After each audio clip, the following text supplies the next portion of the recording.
Alright, so this week we're going to go ahead and do the Missed Dues campaign.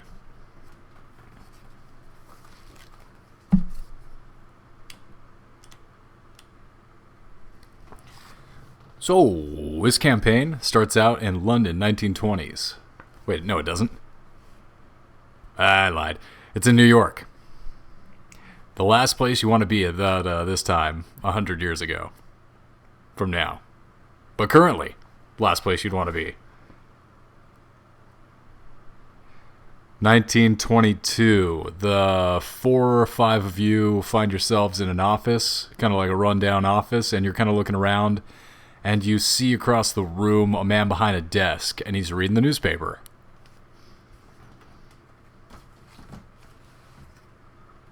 Hello. What's on the news today, Shellington? He's ignoring you. He's just flipping through. I take out my fucking handgun. It's like, really? Really, Youngin? I am well known in this criminal underground. You really want to mess with me? You really want to ignore me? 2 guys come out from behind you, slam down your arm before you can make a reaction and disarm you. The rest of you kind of look down at this little minor scuffle, and you realize that you are all in the office of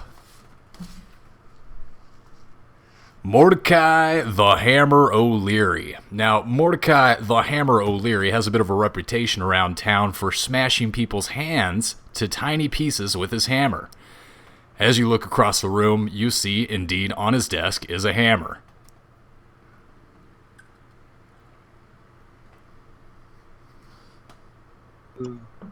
Still doesn't mean you can be rude. Sounds like you're the one being rude. What type of hammer is it? Yeah, just your standard kind of cheap-ass hammer. It's a workman's hammer. It's kind of lame. So what did you have us come here for? Sorry for the rudeness, apparently.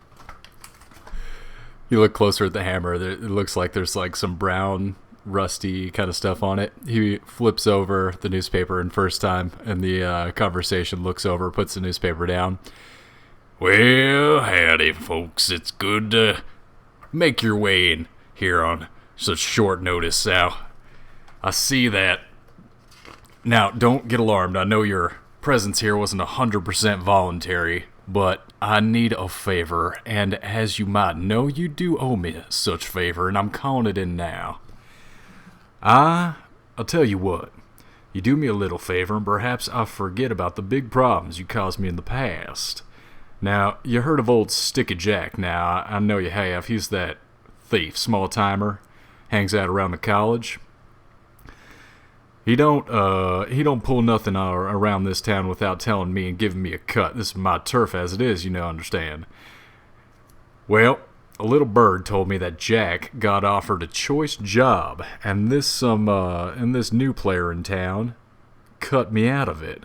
And I was told that he rewarded Jack handsomely one night, and this has been on the sneak tip. He doesn't tell me anything, didn't cut me in.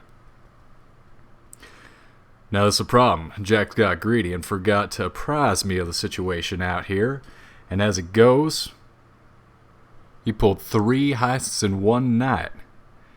Now that was a week ago, and no one's seen hide nor hair Jack since, and the job he's pulled. Perhaps he's lying low. Is it possible he's dead? Well, I'll tell you what, if he's not dead, he's gonna be soon for cutting me out. Operating in my turf. It seems to think, I seem to think myself, and I'm wondering what he could do if I happen to catch him in my parts again. Now, here's what I want you to do. I want you to find Sticky Jack, take what he stole from him, and beat the living hell out of him so he remembers not to try nothing in my town without my permission. Alright. And what about the people who hired him? Yeah, that is a good point. I dare say anybody trying to pull a job in my territory is going to have what's coming to them. And you kind of see him write a little note on the piece of paper next to his hammer.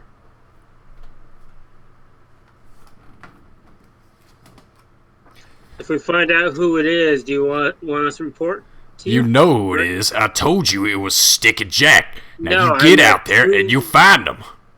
I'm saying, if we find out the dealer and who they are, you want us to report to you.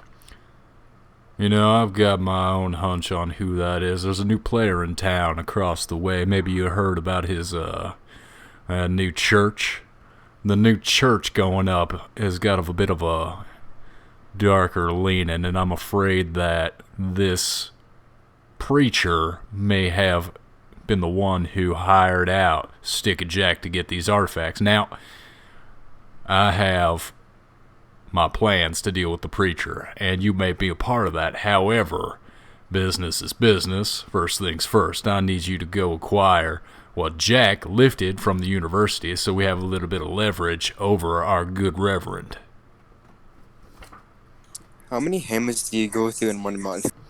You know, actually, you'd be surprised. The human skull, is actually pretty tough, so you don't want to get it too bent out on the back because you're going to completely lose your functionality of pulling out the nails after about, a few weeks of pulling teeth with the same instrument. So what you're going to want to do is about 2 or 3 hammers, but if I'm really working, I can go through as many as 10 hammers in a month. It's a good hammer Why don't you time. get one specially made for you? Well, you gotta understand, steel, and I use pretty high quality material. I'm a union man. I understand. I believe in the working man. Blue collar, until it turns red. I have respect for you. That's very... Hey, in these times, we're one of the only ones that are offering liquidity and personal loans. It's pretty scary out there, It's just complete government collapse, and, you understand, it's dark times. It is. But if you're industrious, like yourselves, you might be able to make something. Okay then. I guess we'll head to the college, to the university. There you go. Now, hold on. You may not want to be sniffing around the college just quite yet. You might tip your hand to the authorities. Now, what I might recommend is looking for the Greasy Spoon. Now, Sticky Jack had a partner. The Greasy Spoon was his, I don't want to say sidekick, but you gotta understand he was a right-hand man. He's a minion. He's a little minion. Yeah, I get it. Yeah, not quite on Sticky Jack's level in terms of skill or expertise, but he's got his foot in the door, and they're friends. I recommend finding out where Sticky Jack is, and his location might be known by the Greasy Spoon, his subordinate. Now, if that doesn't pan out, you're going to have to resort to more drastic means and going to the university and figuring out what was stolen, so we might have a better idea to what we're looking for. Now that's a good idea, too. Do you know where the Sticky Jack lives? He was, he's a consummate professional. He's got multiple hidehouses. It'd be impossible to figure out which hole he's burrowed into unless you had insider information. I can understand that. All right. Well, we'll look for his protege. All right, what the hell you all get? Get the hell out of here. Rest of you, good riddance. Picks up his newspaper. Goes back to reading.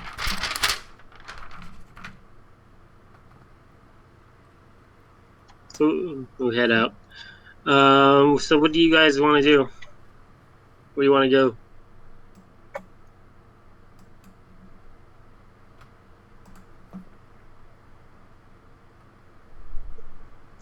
Probably best to figure out where the subordinate is for your character. Well, the best place to learn about somebody who don't know where we're at is a bar, a dive. Shall we go find one and just ask some questions? You know this part of town pretty well, and you are familiar with a speakeasy called...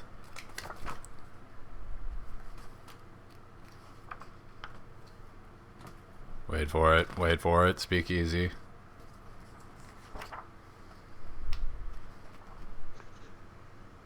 Yeah, let me guess. It's owned by Arnold Rothstein, and it's named after the Black Sox. No, it's called the North Side Speakeasy, and you're familiar with this place as being not one of the fancier speakeasies where you would have to go in with like full dress attire and is more frequented by the well-to-do members of society. This is more of your blue collar, maybe even like criminal element, just cusping on the low life side speakeasy. Like really criminal, not just open to the gentry. You figure you might be able to find someone there who knows about Stick a Jack. Well, we Do you think he's gotta ever used a sledgehammer? probably. So, Sticky Jack, give us a round of beers, and also, do you know anything about? All right, hold on. So you guys Okay, I just got something walked out. confused. You guys just walked out of the office from the Hammer. You're pretty much standing outside of just like this rundown office building. You got to figure out amongst yourselves where you're going, where you're headed. You know I that thought we were the gonna- I thought we speakeasy's were- there. Speakeasy? Yeah, let's go to the speakeasy. Yeah, the speakeasy it is. Okay, I guess I'm going. All right. So you guys wander through the north side. You're kind of trying to figure out which alley it was. You can't quite remember. And then you look down on the ground and you see kind of like a green arrow. And as you go down the alley, you see a door with a slit in it.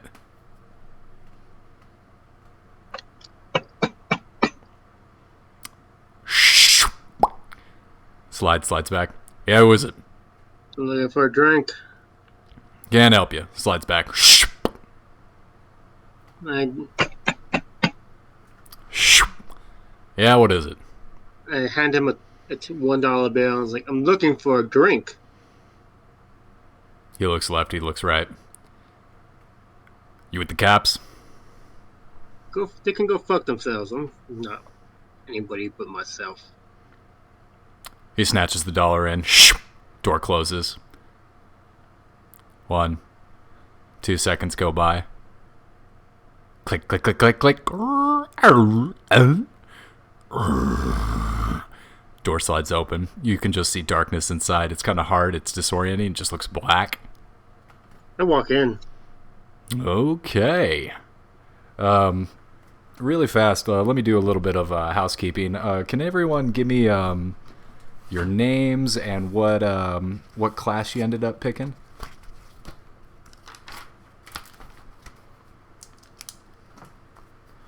Yeah, so everybody give me your character names. If you don't have a character name, just My name make up a is placeholder. My name is Max Jeffrey.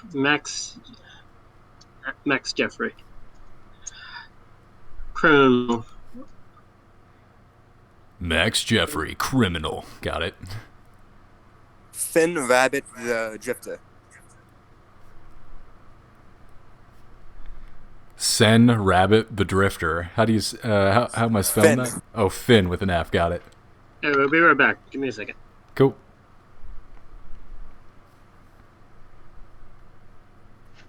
Yeah, mine will be a bit somewhere maybe. Johnny Malcav, the antiquarian. Johnny Malcav the Antiquarium. Is an The last part's the class. What's that? The last part of that's the class. Yeah, what is an antiquarium? I was just wondering. Is it like Deals in antiques. yeah, that makes sense. I guess I never knew what a person who sold antiques was. Antiquarian.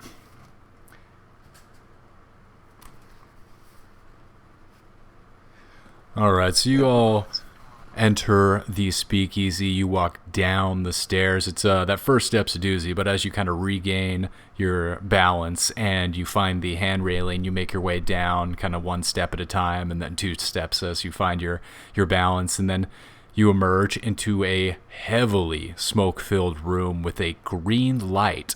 The ceiling, as you look up, looks fractaline with some strange pattern that goes off into infinity as it gets smaller and smaller. You see against the back wall is one long bar with one or two customers currently patronizing the bar front. How much cocaine were these people on when they made this A place? lot. You got to understand, the cocaine was actually still in Coca-Cola at this point. Yeah, man, this was before the FDA. People were just taking uppers and downers, and they're having a good old time. It's before you needed a prescription for those. Yeah, that's when you actually use mercury as a drug. Ah, yes. True freedom. America. So you see also in the corner there is a slightly out of tune piano as someone seated there doing an old timey jaunt, banging away on it. It's kind of annoying, but is music technically.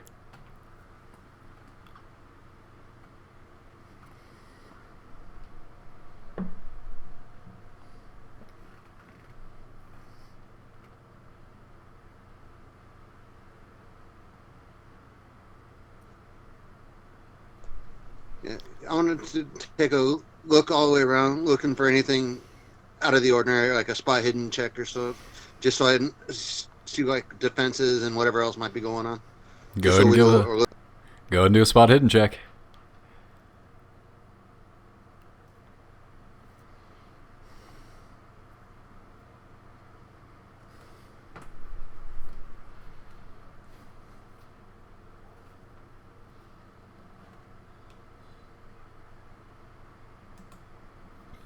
Oh, let me know if you are successful or failed.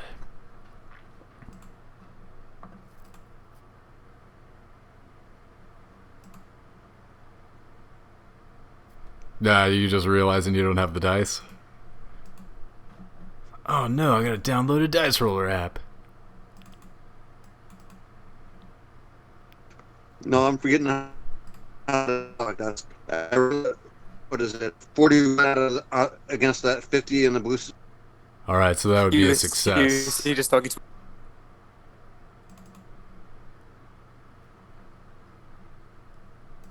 So we have the antiquarian, the drifter, and the criminal. The criminal.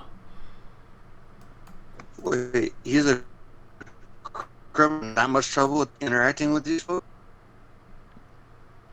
Well, you gotta understand, even an antiquarian is gonna have a little dirt on him, so it seems that you've been lumped in with these ne'er-do-wells against your will, but you're gonna have to bite your tongue for the moment. No, that's not what I mean. I was meaning our buddy's a criminal and he couldn't figure out how to get a good password to get in the... Right, what kind of criminal is this? He doesn't know the password, these doors work? The hell? Maybe he's like, I just realized my character's an idiot.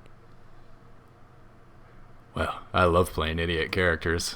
I don't even have to play... I feel like they're not even characters. I'm just playing true to form. I mean, seriously, he's like a Dragon Ball character, strong but stupid. Okay, so you look around the room.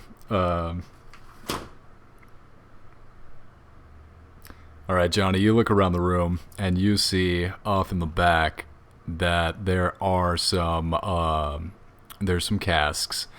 And not only do the casks look like they're being used to import some illegal liquor, you know, some of this moonshine, some of this corn whiskey, you look closer and you can see that these barrels are also dry.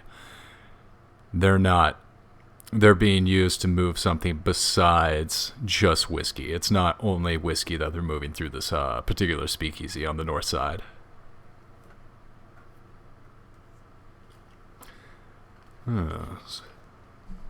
People watching tonight while we're trying to see what his name is. So you're trying to look around and you're looking for Sticky Jack? Or the Greasy Spoon? That too, like, the Greasy Spoon, Sticky Jack, as well as now whatever's going on with those casks. If someone tries to move, I might actually get distracted. If someone starts trying to move those casks. All right, so you got you're looking around. You're pretty much on a pivot. You're just trying to see if anything's changing with this situation. Gotcha. Finn, what are you doing? Just standing there like an idiot. All right, you're standing and you're breathing. You're really focusing in on your breath. You're meditating. Like, really, if this was 2020, not 1922, you would be an epicenter of calm during a wave of pandemic and rage and confusion around you. You are enlightened. Good for you. Okay. So Max, I'm guessing, is taking a quick 5-minute break. We'll get back to his turn later. So Johnny, you look around the room and you see the bartender start moving towards these. You can tell that these barrels are not full of whiskey, but you can also tell that they're full of something. And then as he kind of like goes to continue sealing up one of the barrels, it moves a little bit.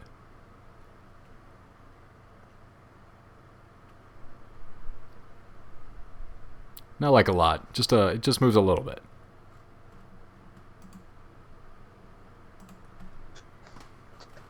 But there might be some of it besides the lid or whatever. One more time.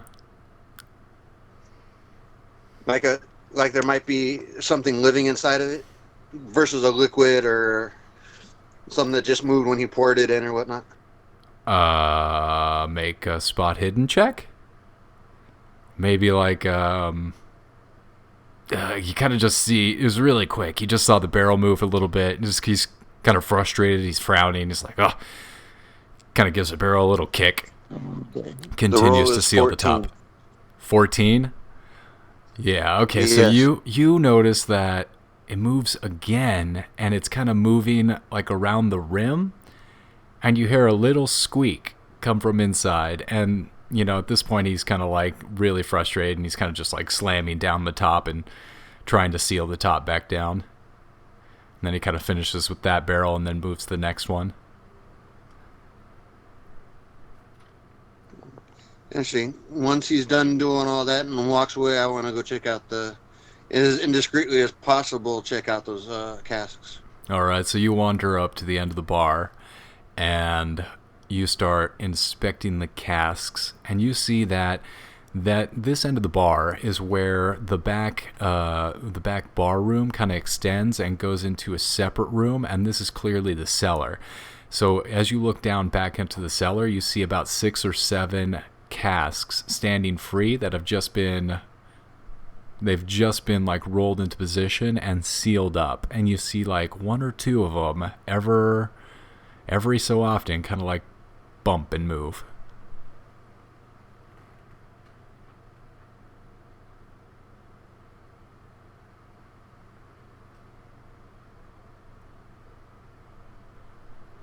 Hello?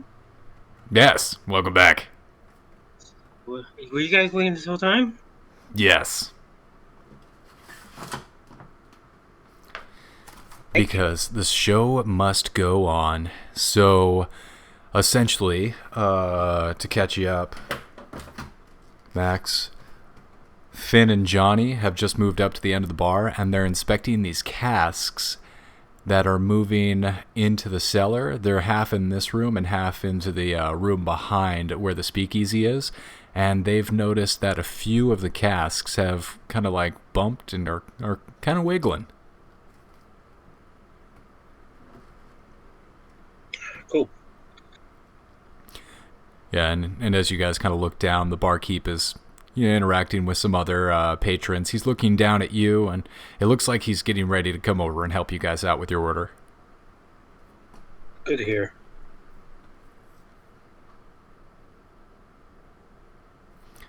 But did you guys have anything you wanted to do with those barrels, or are you just gonna let them be for now? Yeah, I was gonna let them be. All right. The bartender kind of walks up and wiggles his mustache at you, and he greets you with a friendly greeting. Howdy, well, welcome to the Northside Speakeasy. How can I help you? I need 3 beers, and they can have whatever they want.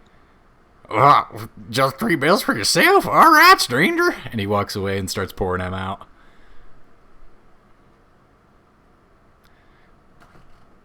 Yeah, he's just weird over here, and I'll tell you what. Kind of mumbles to himself as he walks back and lays 3 beers out in front of you. And for the rest of you? Same? Or the 3 beers really for you? Juice. Okay, 1 juice. What kind of juice was that, Sonny? I'll take a whiskey. Do you have orange juice? Yeah, sure. Reaches onto the counter and starts pouring you out an extra pulpy orange juice. Hey, that's pretty nice. He grins at you and puts a big ice cube in there. Alright, there's your orange juice for you. Keep you nice and healthy. There's your vitamin C for you there. Yeah, son? And for you, sir? I'll take a whiskey. Alright. He gives you guys your respective drinks, and then he starts going back to busying himself behind the bar, which essentially just comprises of grabbing 1 glass and continually wiping the 1 glass. I take the first beer, I grab it with my firmly, and I drink it and gulp it down in 1 gulp, like in the color of just take it, and then I slam it down. Oh yeah, that's some good beer.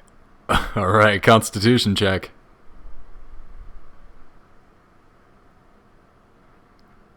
Dun, dun, dun, dun, dun, dun. 56. 56, you feel drunk.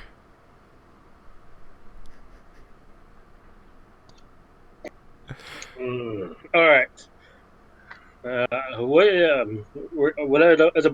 the barrels still shaking? You look over and you see one of the barrels move. You're not sure though, it might be like a trick of the light. It's pretty dim in here and everything's got this weird green haze through the smoke. How many people are in the bar? Besides yourselves, there's 2 other people. It seems to be like a couple at the other end of the bar, minding their own business. Is there a way to get the bartender out of sight to have a look at these? You might have to do some kind of distraction. Currently, the bartender's kind of made himself available between the 2 groups. Alright, I'm gonna go drink with the bartender. Maybe get him drunk. You, Fluffy. What's Fluffy's character's name? Finn. Finn. You, Finn. Go check out what's up with those barrels. Alright? You have made a huge error in judgment. We'll find out very soon, won't we? So I take my beer, I get up, sit with him. I was like, let's have a drink together. I placed the paid for by his side. Well, that's very kind of you. I have my own drink over here. I'll have that if you don't mind. It's my preferred brand. What is it? You look, and as he pulls back from the counter, behind the counter is just a clear mason jar. Ooh, may I have a taste? Oh, I'm sorry. This is my own. It's rather sentimental. This was given to me by my dear mother before she passed, and I don't have much left. I would share with you, but it's rather important to me. No worry. I totally respect it. Their mothers must have been a lovely lady. Oh no, she was a right bitch, but you know, she really laid into me, and you know, scars, those are the deepest family. You understand? Oh. Yeah, a real whore. Yeah, she got around. I'm gonna get my orange juice and walk over to the couple. Okay. A couple? Finn heads in the exact opposite direction of where we had agreed about. Okay. Finn heads over to the couple. They're kind of trying to... They see you approach, but they kind of like look over their shoulder and then turn back to their drinks. Not sure how to interpret your approach. Throw the juice on them. What, I dare say, what is this all about? Who are you, sir? Oh dear, my favorite dress. Husband, oh dear. So they're freaking out. The bartender is slack jawed.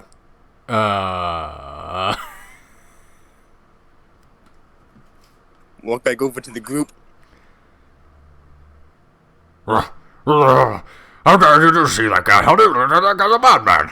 That he's like being held back by his wife at this point. He's completely beat red in the face. Are you guys doing anything?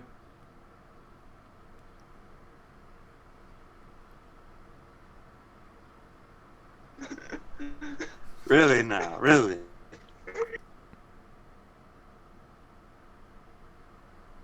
All right. So Wait, did you hear what I said, or did I forget to press the button? no, you forgot to press the button. Go ahead. Say it again. I paid a bartender $5 to ignore it, and I just say, whatever happens, let him deal with it. It's his problem. All right. So Ignore. as you slide the money across the counter, you look up and you see the bartender pulling a shotgun from underneath the counter, and he's halfway through putting the safety off, and then he looks at your money, puts the safety back on, and puts the shotgun back underneath the counter, meets eye contact with you, Max, and then slowly pulls the money back away. All right, so he's going to go over and try and smooth things over with the guest who's just really irate. These fucking people. I don't respect these kids. I like kids. So he's freaking out in the background. The bartender's continuing to throw like really daggery glances over at Finn.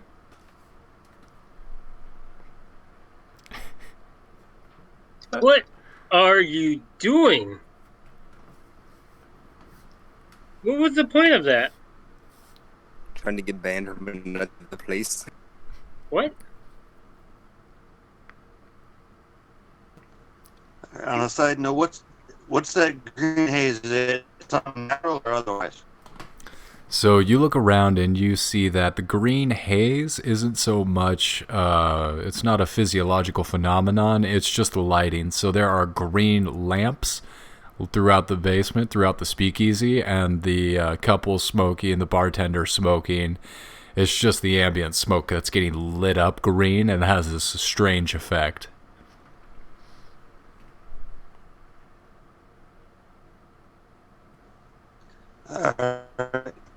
And how tight are these? One more time. I'm having a little having trouble How with your tight are these mic. casts? How tight are the casts? Meow.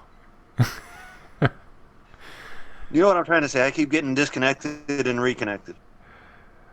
Yeah, it might be like a mic problem. It might be like a connection issue.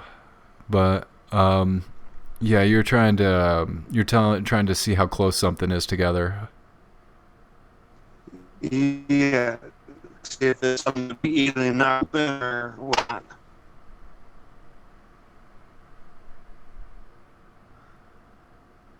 Huh. I'm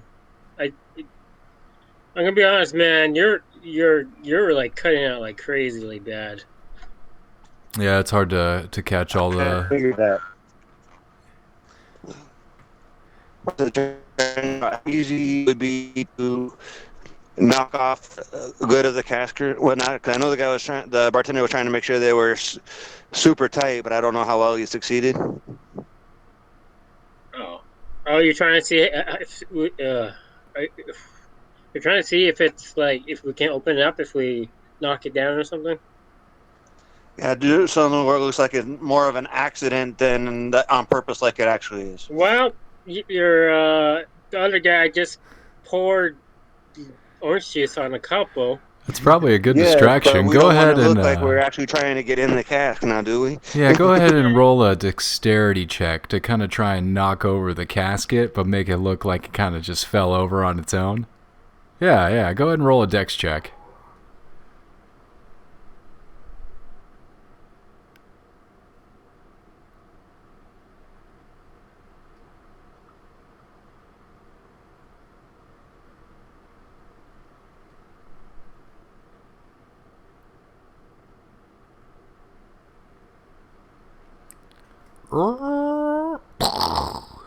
Casket falls over.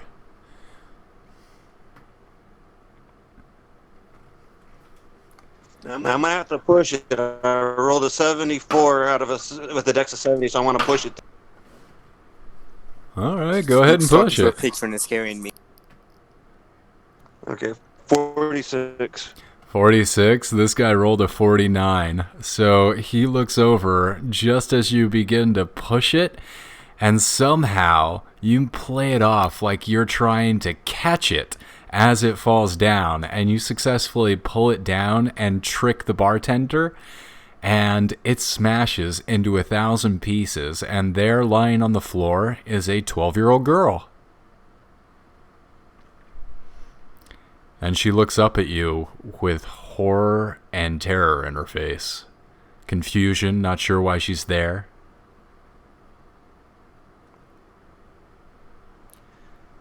Does she look like any possible missing person pictures? Is she for sale too, bartender? You ask the bartender that, and you both meet each other's eyes, and a fear goes into him because he now knows that you know that he's been trafficking these ladies. And you look back at the other barrels, and you realize they're probably full of women as well. Well, it's not our business until you make it our business. Hey, look, man, I don't want any trouble. Wait, hold on, that's the wrong accent for this guy. Hey, look, hold on, I don't want no trouble. So, what are you doing with them? No, you gotta understand, they had trouble. It's trying times. They had trouble paying debts. I don't care how you got them or what you're gonna do with. Well, I do kind of care what you're gonna do with them. Where are they going? I'm not gonna stop you. Just be honest with me. Well, they've been purchased. Their families had debts that they weren't able to settle, so their parents sold them to wealthy benefactors. Okay. I'm merely a Do you middleman. have a list? Look, what do you need to know? How can I... Is there any information you need that will get you out of my hair? I'll tell you anything. There was a robbery recently, 3 different places. I'm looking for the person who did it. Oh, I'm you're looking talking for- about the artifacts that was stolen. Yes, I know about that. Yeah, okay. You're going to need to talk to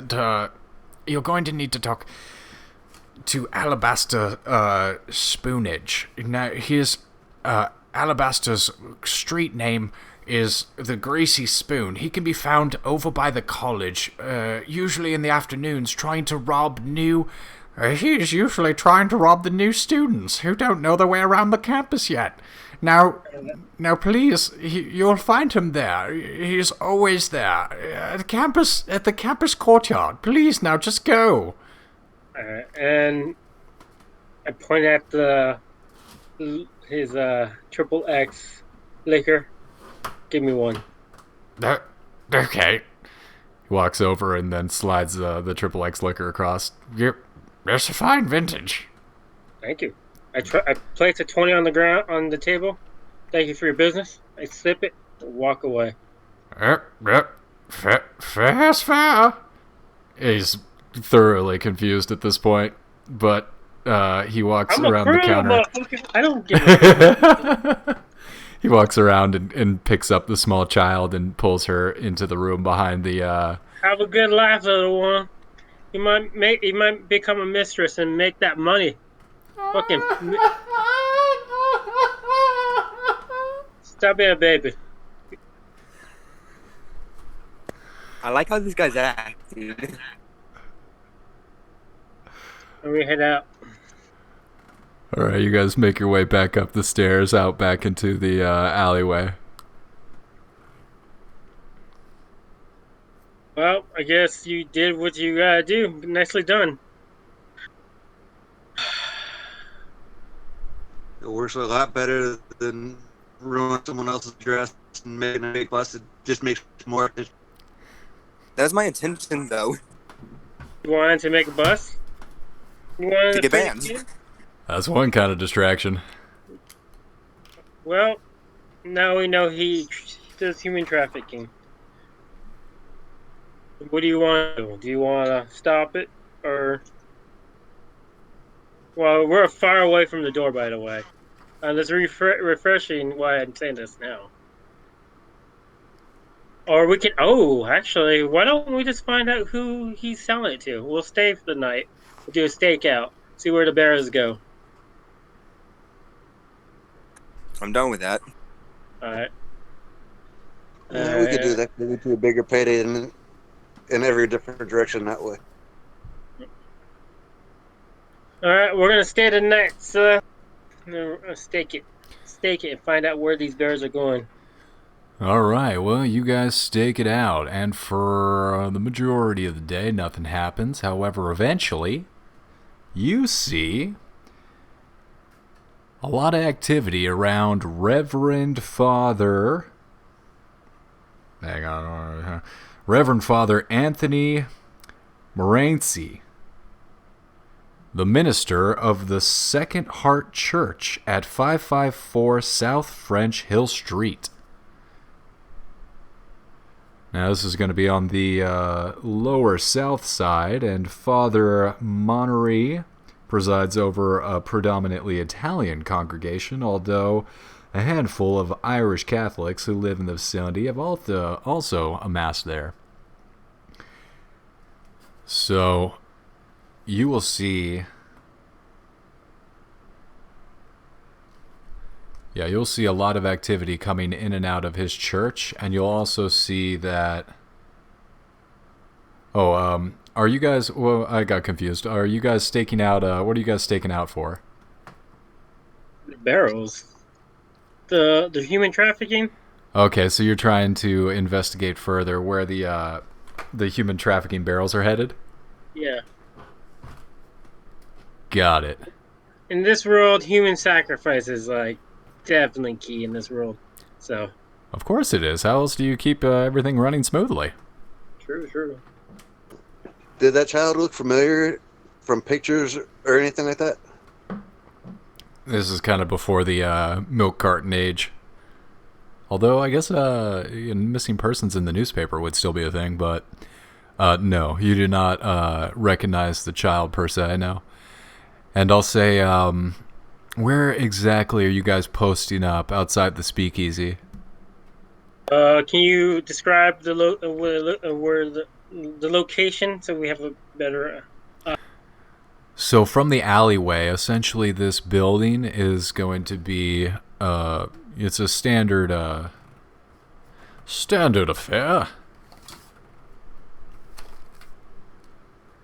Alright, well then, hide in the alleyway. I say we see if there's a back area. Is there a back entrance and so forth? So the alleyway that you guys used to gain entrance into the speakeasy was the back entrance. So the front entrance is a lot more traveled, so anything nefarious is probably going through this back way that you're monitoring. Alright, then, so we'll just stay around the corner behind the trash can or whatever. Well, I think all those big trash cans, not the little metal ones you can just kick over. Right, the ones that the raccoons live in. Yeah, sure. So go ahead and give me a spot hidden check. Anyone who wants to make the check can go ahead and roll. 45. 35? 45? 45, okay. I outright failed. Not 100, but 68. 68. So you guys spend the rest of the day, but no activity. You see a few more people, a few smaller groups head into the establishment. Then a few hours later trickle out. Same people, but no new people enter, and there's no trucks arriving, and there's not any kind of drop-off or pickup of caskets. Can I look for a raccoon? Yes, go ahead and roll. Spot hidden. I'll do it again. 13. Oh, well, never mind. I don't have to do it here. No raccoons, but you find a lot of rats. In fact, you look all around you, and the rats are starting to climb over your shoes. You've been there a while, and they're getting bold. Wait, what did you look for? he's the king of rats. Damn it, I was looking for raccoons, not that. No raccoons, just rats. Alright. Alright. I thought you were doing okay.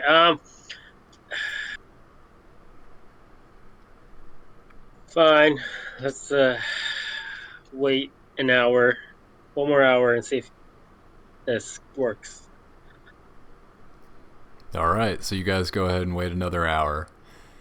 And it's kind of creeping into the early night. You're well past midnight. It's getting cold, and the chill of night is really creeping into you. And just as you're about to give up and walk away, 1 truck, 2 trucks, 5 trucks, 10 trucks all line up in this alley and start to pull in. It's quite an operation. It's a convoy, and it goes around the bend. You know that there's more trucks, but only 10 have pulled into this alley. Men get out of the truck, 2, 4, 6, all the way up to 10, and they start unloading barrels from the back of the truck. Now these barrels are empty. However, as you see them unload the empty barrels and the associated caps to go with them, you start seeing 2-man groups carry out barrels from the basement, and they start loading them onto the trucks. You also see from the back of these trucks that armed men are posted on the lookout, smoking cigarettes, scanning the perimeter. They haven't noticed you yet, but they are looking. How many men are there? You see that unloading and loading, you've counted at least 12. And they're all armed? You see, go ahead and give me a spot hidden check to see if you can see guns, because it's a little bit away, ways down the alley from you, and it 23. is night. 23? Okay, you see a glint of moonlight on the steel of their guns. Yes, these men are armed, either with rifles or handguns. And Tommy guns, probably. You don't see them. Alright, let's get in the car and follow them. Unless you guys want to do something else. Which you can. Don't get me wrong here. What do you guys want to do?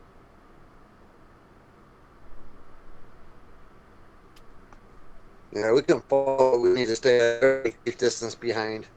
I'm gonna pet that with me. Mm-hmm.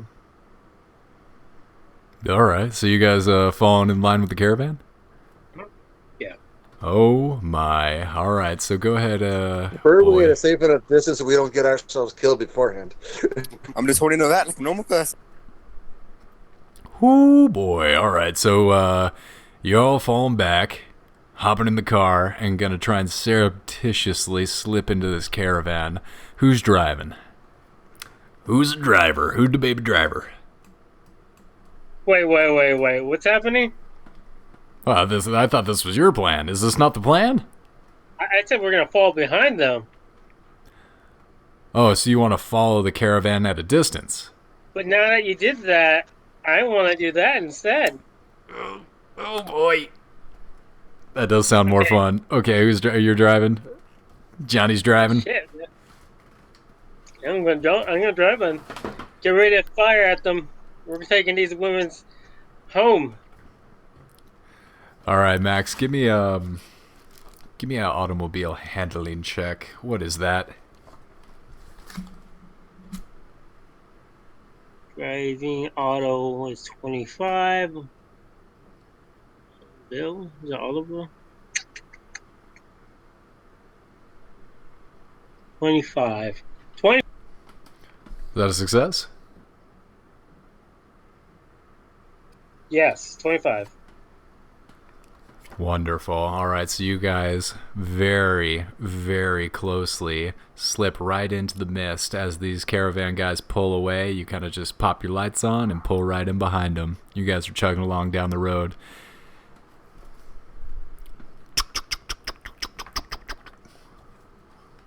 Do you guys like my... What? Do you guys like my ride friends?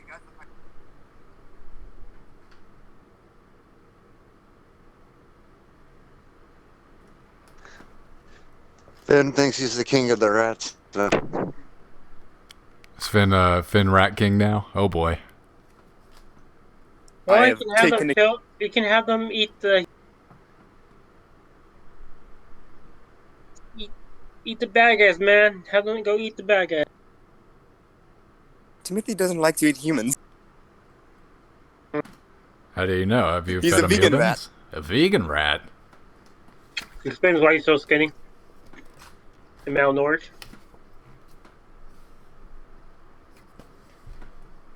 I had a pet rat that was a skeleton. Never had to feed him. Ah,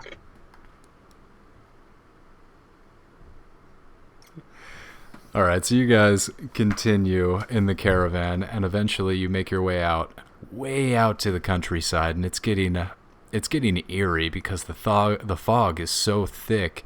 You're not sure how far you've gone, and you're starting to lose track of time. Eventually, you see in the distance red lights, and as you get closer, you see that these red lights are brake lights that have just illuminated the fog in the distance from all the previous cars ahead of you turning on their brakes.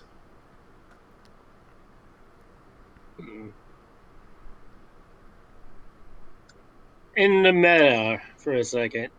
Have we derailed you by chance? Oh, Have you I guys been? are so far off the rails. Okay. You guys are You want all us the to way turn off the back? rails. You want us to turn back? What? We can't do that. What? We're off the rails. There's no on the rails. There's no getting back on track. Alright. Let's go kill some people then. So you guys The only way to looking. get back on the track after being off the track is to find the new entrance to the track. Right, this track's gonna need a hook, but now that we're off track, so you guys look down the street, you look down the road, and your vehicle comes to a stop as the car in front of you also slows to a stop. It's odd, it's eerie. The entire sky around you has been lit up with this red glow from the brake lights of all the cars in front of you. Excellent. They know. Alright, can we turn into the brush or something? You look at the sides of the road, there is a bit of tall grass. It goes up a few feet, but yeah, the New Jersey countryside is I actually don't know anything about the New Jersey countryside. I'm just going to assume it's like California, so it's grassy. There's no trees and so forth. No, there's no forests on the East Coast. Alright, then I guess we can just drive past and see what's happening. Have your gun ready. We're going to stop, surprise them, and bye. I'm joking. No, we're just going to keep on going. And then if we can turn on a road and go around them. So this is a one-track road. So to go around these guys, you're going to have to go off-road and start driving in the grass. And you're not sure how many cars are ahead of you. You know it's more than 10. Alright, then. We're going to park the car on the side of the road. And we're going to sneak up from behind, I guess, in the tall grass. And have our guns ready. All right, so you guys pull over to the side of the road, and as you're getting out of the car, you see the car in front of you, the truck, is starting to offload the caskets, and they kind of look back at you, kind of expectantly, waiting for you to walk up and start helping unload the caskets. All right, let's go. And they wave over. Moved ahead. They wave over you and flag you down. Hey, welcome. Yeah, come on over. We need some help getting these caskets out. Thanks, we appreciate you. No problem. Happy to help. Right on, yeah. Yeah, you know, the orders just keep going up. I'm barely feeling, man. It's so much work. Well, that's good. That's good to hear. Engineering business is booming. Yeah, it sure is booming. Yeah, it's great. You guys kind of finish the final casket of the 10, and you start popping them open and taking the girls out. They're not happy. They're resisting, but you know, the people are being kind of rough, so they're kind of just muscling them out. Is there a way to, like, are they holding their guns? Is there a way to, like, get away from them?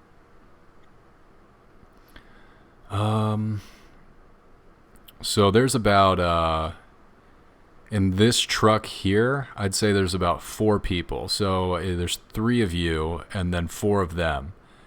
So with the element of surprise, you might have a chance. But yeah, they're starting to and as they open the barrels and start rounding them all the kids up, you notice that they all are female. They're all girls, and they're starting to herd them up towards the front of the caravan. There's only 4 people? There's only 4 people at this truck, but there are 9 more trucks up ahead of you at least that you know about, and each one of them are full of caskets, and they're full of men unloading the caskets now too. So it's foggy. You're having trouble. You're a bit disoriented, and you can't quite tell what your surroundings are, but you know there are other trucks unloading similar cargo ahead of you, and that you're just at the back of this caravan, witnessing what's being offloaded from this particular truck. All right. I'm going to ask, when is the client coming by? What? They come by the same time every week, man. I heard some weird rumors, that's all. All right. Yeah, all right. No, it's all right. I mean, there's a bit of misinformation going around. It's not always the same. It's not always the same place. You know, we got to make sure that the suspicion's not aroused by being a bit sporadic. Yeah.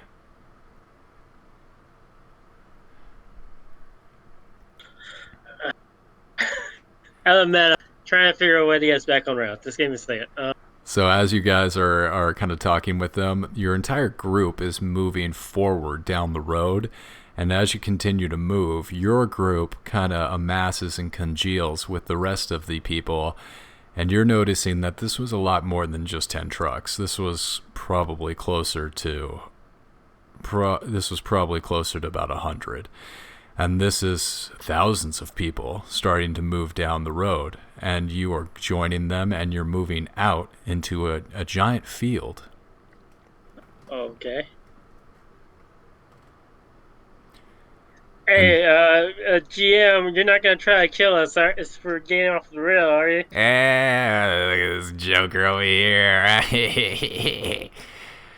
And he kind of nudges and elbows his friends, and they're all kind of smirking and laughing at you. And as you kind of meet eyes with them, you notice that they have wild eyes. There's something missing. And I feel like I shouldn't have brought Timothy here. Is Timothy the name of the rat? Yes. Well, at least we fit in now. Fuck. So as you guys move into this field, there's an odd bit with the smoke, not the smoke, the mist. Not only is it moving, and the strange red pattern is oddly rippling, almost breathing. You see through the mist, it almost parts as a figure in white emerges. Now you have only heard a brief description of Reverend Father Anthony Monterey. So, Moraney. Thank you. Yeah, you've only heard rumors about Father Reverend Moraney, but now that you see him, his white suit, white hat, and thin goatee mustache, there's no mistaking that this is indeed the same gentleman. And he goes into the middle of the field and stands on a small box and waits for everyone to gather around. Everyone's kind of moving into a semicircle around him for him to speak. Like the furthest away now? You guys are wandering up. You're kind of the last to arrive. People in front of you have begun to sit and look up expectantly at the Reverend for his sermon. I'm gonna tell sorry, what's your character name? Arkham. Johnny is Johnny. Okay, Johnny. I'm gonna whisper to Johnny. Johnny, I don't know what's gonna happen. Stay back a bit as witness, and if something goes sketchy, cause distraction. I'm not sure if we can trust the other guy not to get us killed. Will do. Alright, and then I'm gonna let Johnny head toward, like, get a little bit further away from us, if possible, like him sneaking out away from everybody without the posting, since they're all looking at one guy. Yeah, go ahead and roll the dexterity check or a stealth check.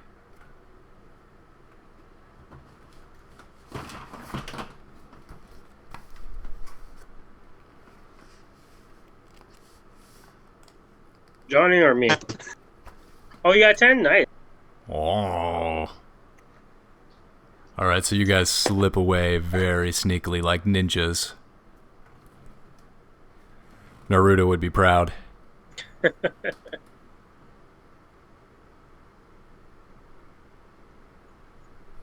luck, Phil. All right, so you guys successfully managed to kind of just fade back as you watch Max. Max, what are you doing? Oh no, I'm Max. Finn is the other guy. Right, I thought you were heading in. Oh yeah. I'm heading in with. I'm heading in. Yeah, right. So Finn and Johnny kind of fade back, and they kind of get some ground and stealthily melt back. What are you doing, Max? I'm just gonna walk in with the other guy. Walking with the other guys. Alright, he's walking with the guys. Hey, you believe this jumbo over here? You know, man, I'm fucking one of them. Not. All right, let's have a look at what's gonna happen. All right, so as the rest of the congregation kind of files in and finishes sitting down, you kind of join them in the back, not drawing attention to yourself, but still close enough to hear everything clearly. And he clears his throat and looks around and gets ready to address everyone. Brothers and sisters, we are gathered here in God's righteousness to give praise to the one true creator of this world.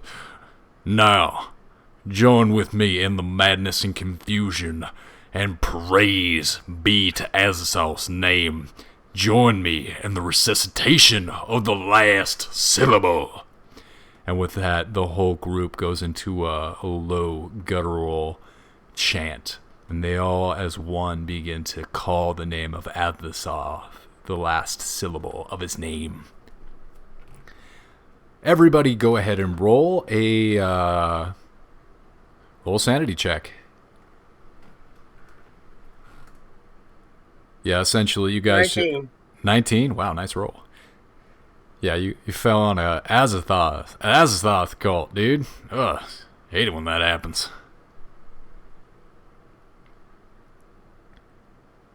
That's what, a D20, or what is it we're rolling for that? Sanity Percentage? check is going to be a percentile dice, so you're going to roll a D10 and another D10 with the two digits on there. Alright, copy that. 8. Wow. Damn.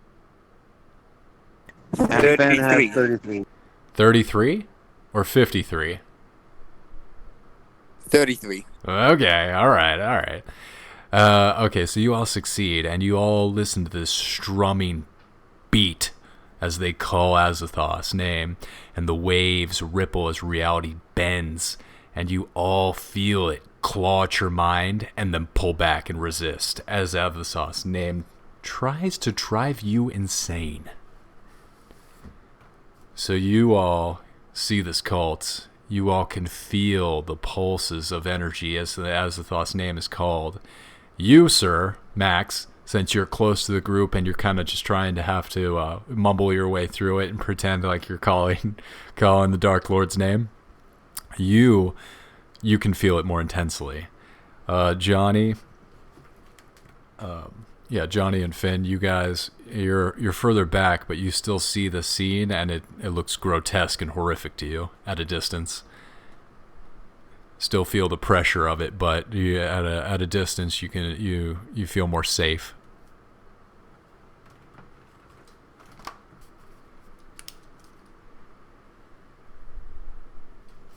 So what am I seeing? Like, are they doing things, or is it more of a feeling of grotesque?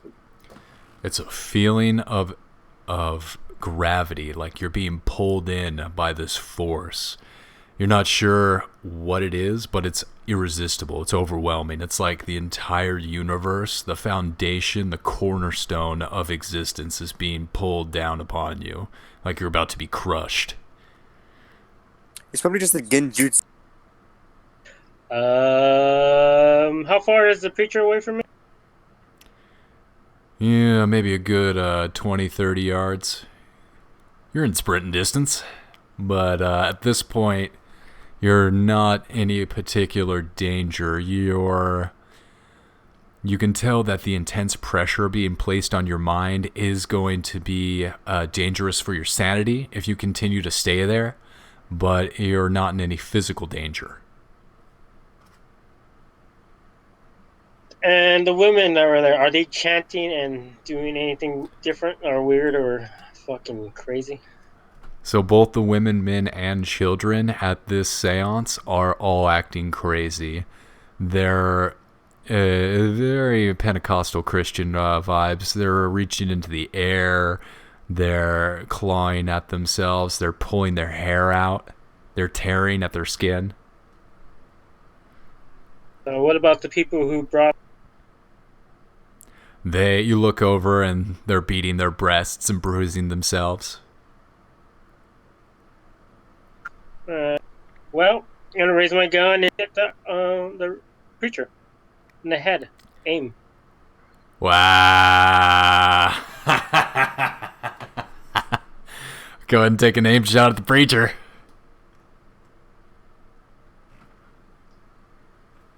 I got 54. I'm gonna push it though.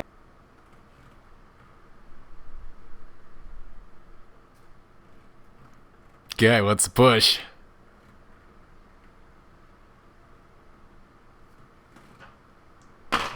$36. 36. Yeah, that's going to hit him. At that distance, yeah, you're going to go ahead and take him right in the chest. Go ahead and roll 2, actually, for a pistol. Let's see. Let me get my rule book.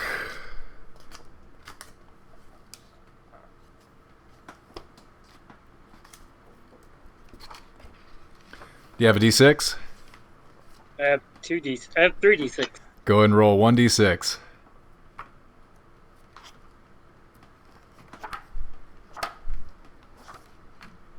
Four. Plus 2 is 6. He's still up. So right as he chants Azathoth's name and the syllable rings out over the congregation, he stumbles back for a moment, and then your shot rings out. It's like a delayed effect. And he reaches up, and you've blown his entire jaw off. He can no longer speak, and his tongue is limply flailing around, spraying blood over the people in the first rows of his congregation. And this is when everyone starts to scream. So you see about 30 people look directly at you. The rest of the people start looking wildly around, and it's just complete chaos erupts. I'd say all the people around you start pulling you down, and you are immediately pulled down to the ground. Go ahead and roll a dexterity check. And we're going to count this as a constitution check as well. A dexterity and a constitution check. 12. 12? Wow. So with a 12, okay, hold on. That's really high. I got to make some rolls here for the rest of the people. 18.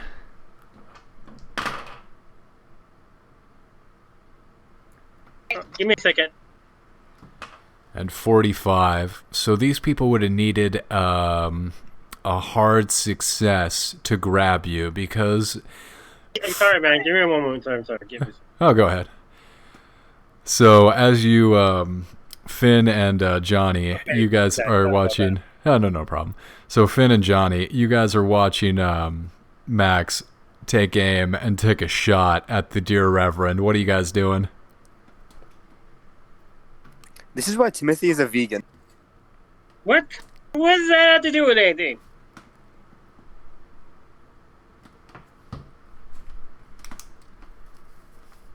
Get in the car and I don't know. What do you guys want to do, man? I'm taking this guy out.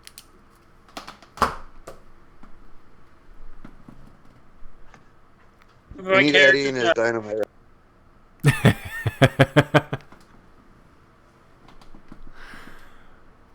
All right, so if you guys don't have anything particular you're wanting to try, can I recommend something for them then? sure. All right, guys. I recommend you check out, get a car ready, like a closest car and ready to go. Because if I'm able to run back to you guys, we're getting the fuck out of here. And if I don't make it, you guys get the fuck out of here. Sounds fair? Yeah, we'll do that. All right, what's happening, my friend? Okay, so with the you guys get the fuck out of here exclamation, you guys look back and see Max. And 2-3 people around him try and lunge as they see him take a shot at their dear holy savior, the Reverend, and they fumble and miss. And they kind of trip over themselves, and somehow, at happenstance, Max finds him at the back of the group, free. There's no one behind him, and he's kind of stumbling back, and he's got 5-10 feet away from the other people who are just so shocked by his shot blowing away the Reverend's jaw that they're reeling, and they're trying to mount and find the source. And as soon as they've realized that it was in fact Max, he's already 5-10 feet away just out of reaction. Fucking jet it out of there. I shoot behind me and run towards them. It's like, get the car running! Get the car running! I hate snakes! Get the plane going! Not snakes on this damn goddamn thing. These motherfucking snakes on this motherfucking plane. No, this rat. Oh yeah, rats. Who's driving? And please roll. All right, Max, go ahead and roll a dex check as you're trying to sprint away from these cultists who are now hot on your tail and angry. Behind me too, by the way. I'm like.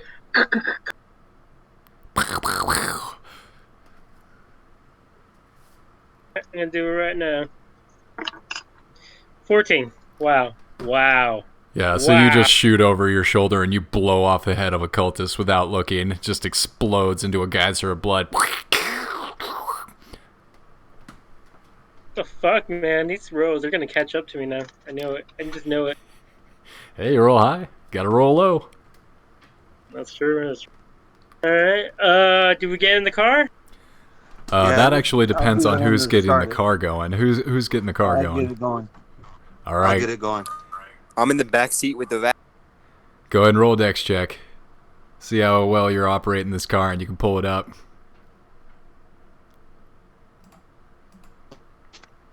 1. 1? Wow.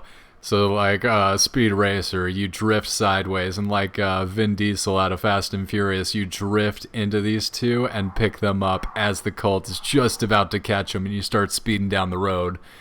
Fuck, guys. I feel like everyone here in this chat is cooler than me right now.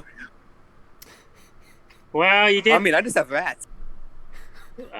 You have a rat.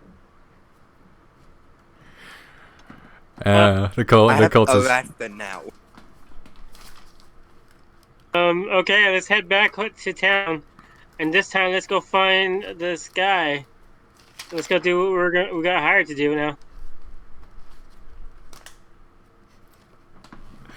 So you guys make it back into town, and you come in, and you make it. You cross the city limits just as the sun is cresting up above the horizon, and it's a brand new day. Back in the lovely city of New York. How are you guys spending it? Well, let's go find Spoon. All right, and you guys... 24. What? Probably should rest for 24 hours now, roughly. I'm fucking good, man. I'm good. Let's go.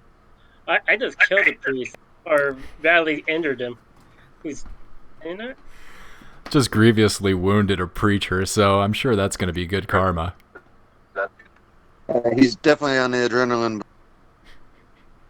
We'll get some coffee, have a smoke. All right, you guys make your way Talk. to a local diner to refresh yourselves. You're doing all right. In terms of exhaustion, you're still running high on adrenaline, but yeah, you don't need to rest. It's a brand new day, and you're ready to go out and explore and find that greasy spoon. And with that, we're going to go ahead and take a quick 5-minute break. Holy fuck, man. Holy fuck. Timothy is best boy. Changed my mind. How do you like your comeback, my friend? They're comics, so they, well, like graphically edit. They do translations, like manga.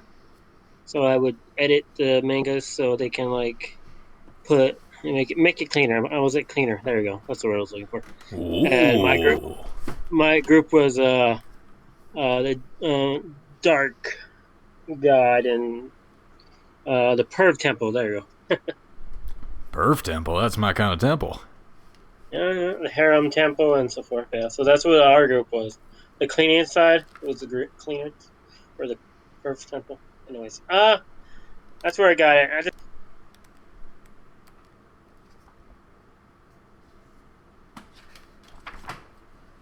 So you ready to lose more characters, sir? Hell yeah. Hey, before we get fully going, can I do an occult check over what we just saw? See if I've heard anything about what we witnessed. Not that particular instance, but of it happening beforehand. Go ahead. Yeah, go ahead and roll. Yeah, occult roll would be appropriate. See if you have knowledge on these kind of rituals or this kind of particular occult figure, Azathoth.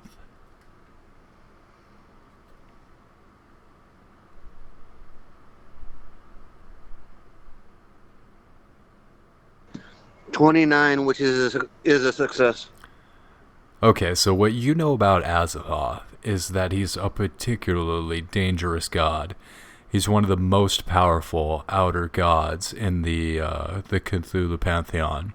What you know about him is that at this particular point in history, they didn't even know until the 90s that there was anything outside of our own galaxy, to put that in perspective. But at this particular time, they didn't know about how big the universe was, so they thought that simply our sun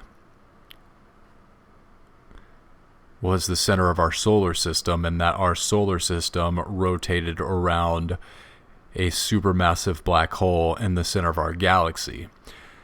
Now, we understand that our galaxy rotates around a series of supermassive black holes at the center of our universe.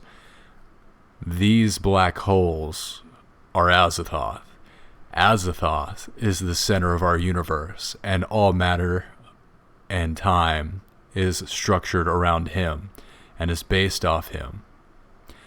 And at the center of the universe are other entities. And around Azathoth constantly are flutes that these entities play and fill the space with a cacophony of flute music. You also know, as an aside about Azathoth, that to utter his name and to call upon Azathoth is a powerful magical spell, and it will sap the power of any creature that hears Azathoth's name, his true name.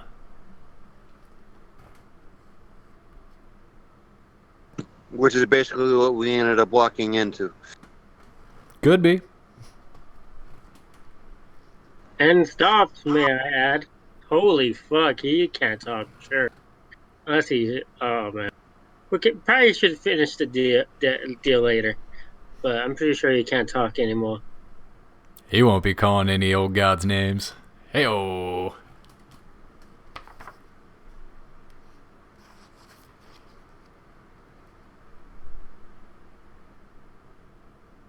So we're gonna go to the college and find Spoonie. All right, you guys want to make your way on over to the Miskatonic University courtyard? See if you can pick out the greasy spoon. Yes. All right. Definitely. All right, you guys. It was a long day, so you kind of nap around and wait for the 2:00 afternoon time that was recommended to you by the bartender that you something was going sketchily down from his. He was sourcing some kind of weird stuff, but he did give you a tip about the greasy spoon, and you guys nap and rest up and make your way over there and get there a little bit early. And about 1:30, you post up, get a good spot where you can overlook the entire courtyard, anyone who's entering and leaving, and you begin your post. Who would like to roll a spot hidden check? I'll do it. Go ahead. Anyone that would like to, go 70. ahead. 7-0. I don't see nothing. See nothing. I see nobody. I don't even see the students that are walking right in front of my face. Yeah, a woman with very large 23. tits walks by, and you're, oh my goodness. That's all you see. 23. You see a large, fat gentleman, and almost looks like a tramp, to be honest. He's he's got patches in his jacket. His shoes are stitched together with odd colored thread, and his hat is just completely rumpled and crumpled up and just looks like a ratchet piece of trash. You see him make his way across the courtyard. He recognizes a younger gentleman, probably a newer student here at the Miskatonic University, and you see him walk right up to this younger gentleman and bump right into him. The two kind of exchange courtesies. The fatter gentleman that you assume is now the greasy spoon, he kind of lifts up his hat and continues on his way, brusquely brushing the gentleman off.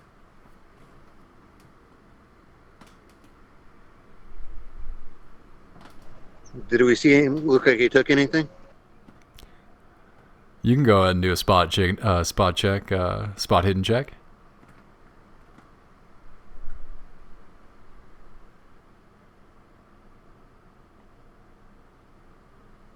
$38 out of 50, so I pass. You see, as he bumped into the young kid, he reached into the kid's vest pocket and pulled out his wallet book. It was, I wouldn't say it was the most smooth thing. It wasn't the cleverest maneuver you've ever seen, but it got the job done.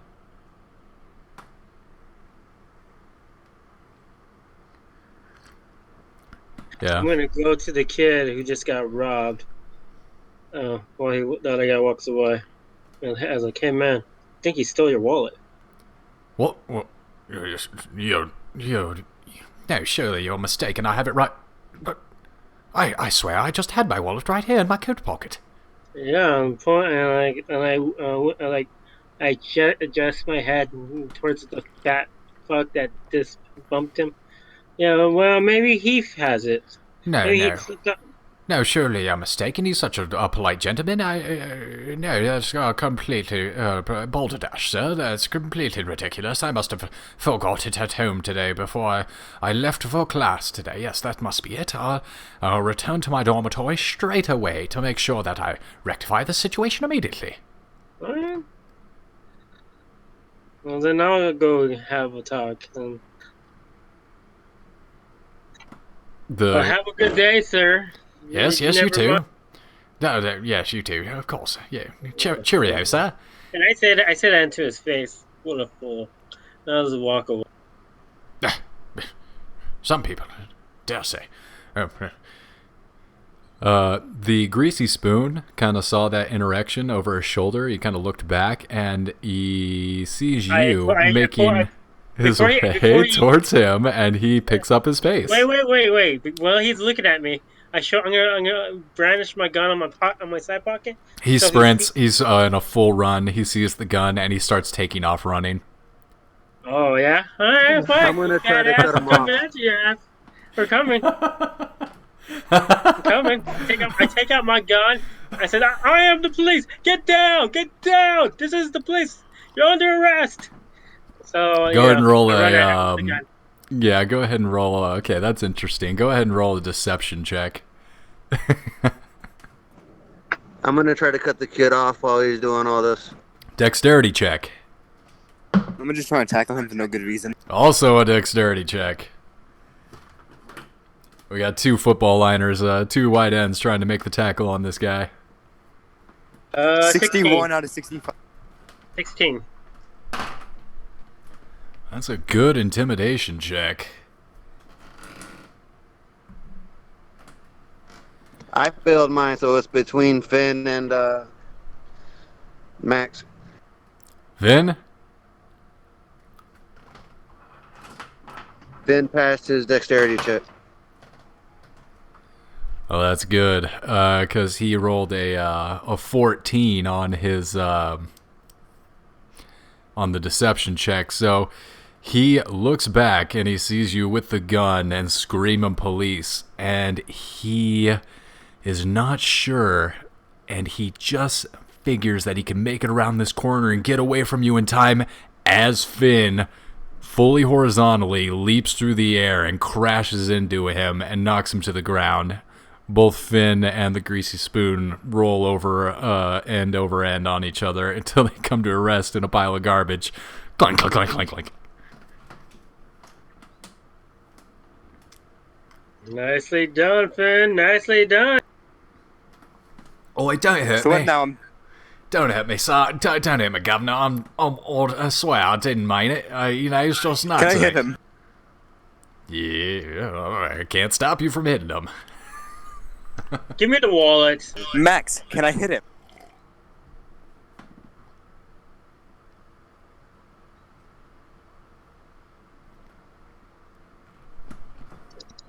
Yeah, you can hit him if you want. No, please don't hit me, sir. No, please, Max, don't let him hit me. punch him. Oh, no, stop. Don't hit me. Okay. Sir, don't hit me again. Alright, first wallet. Yeah, take it. Christ's sake. Just don't hit me anymore. I rolled a 19. I can't promise you that. Oh, you Yeah. rolled a 19, so you actually struck him. Okay, so go ahead and roll a 1d4 for melee damage. And while he beats him up, I was like, I'm looking for your friend. Oh, Yeah. no, please stop. No, no, stop it, please. What friend are you looking for? Oh, hey. Your teacher. The one that you know who. No, I could never give up, Sticky. No, you can't make me. Come on, we've been doing this thing for years. You can't make me give Okay. up my partner.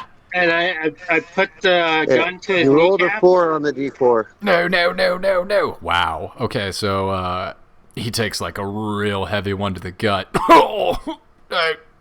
He's starting to cough a little blood. I put the gun to his kneecap. No, please, I need my... no, please, that's how I'll make my living. I'll tell you, I'm sorry. I'll tell you where he is. I'll show you where he lives. Jesus Christ, No, just tell don't hurt me. me. Don't hurt me anymore. Alright. Come with us. We take him to the car. I have put the gun away. Make sure it doesn't cause too much trouble. And if I see that the guy who got his wallet stolen, is he nearby? Nah, he's gone. Alright. Is there a pretty girl nearby? Is that girl? There's with lots the of pretty big women tits there. Yes, there's plenty of women with huge tits and large shoulder pads around. I know. Yes. That means the one that I was looking at. Ah. Apparently. No, she's gone. Well, then I was gonna give her the money. Oh well. Yeah, well, sucks to be her. Let's go. Yeah, we put him in the car and we head out. Right, Tyler? Yes, right here, this way, Governor. And he starts leading you down the crisscross of New York streets over to Jack's apartment. I pick him up. You're coming with us. Alright, so he doesn't protest. He gets in the back of the car and he starts giving you guys directions on how to get to Jack's apartment. Is there anything else you want to do before reaching your destination?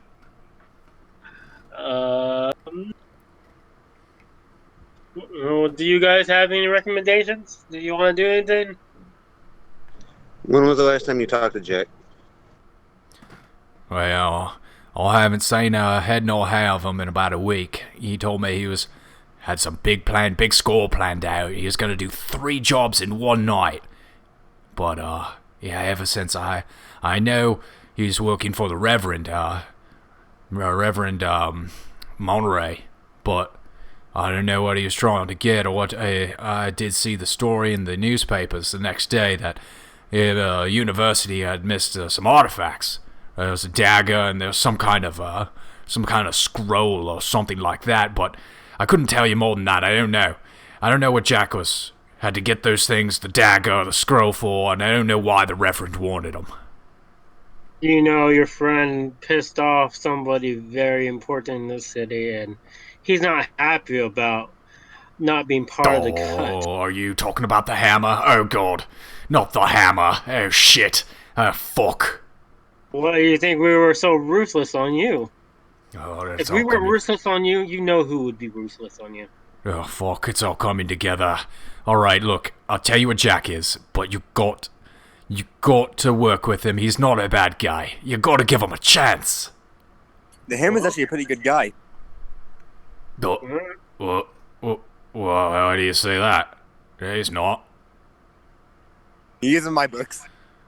Whatever. Jesus Christ. I'm now realizing I may be asking the wrong individuals to have mercy on Jack. Individual, sir. Don't mix me up. See, no, that's the problem with the Anyway. Hammer is he's always making strange allies. The Hammer's just ruthless. Just ruthless. Well, that's why you don't get on his bad side. Fuck. I'm still confused on why he doesn't use a sledgehammer. Wait, It's fun.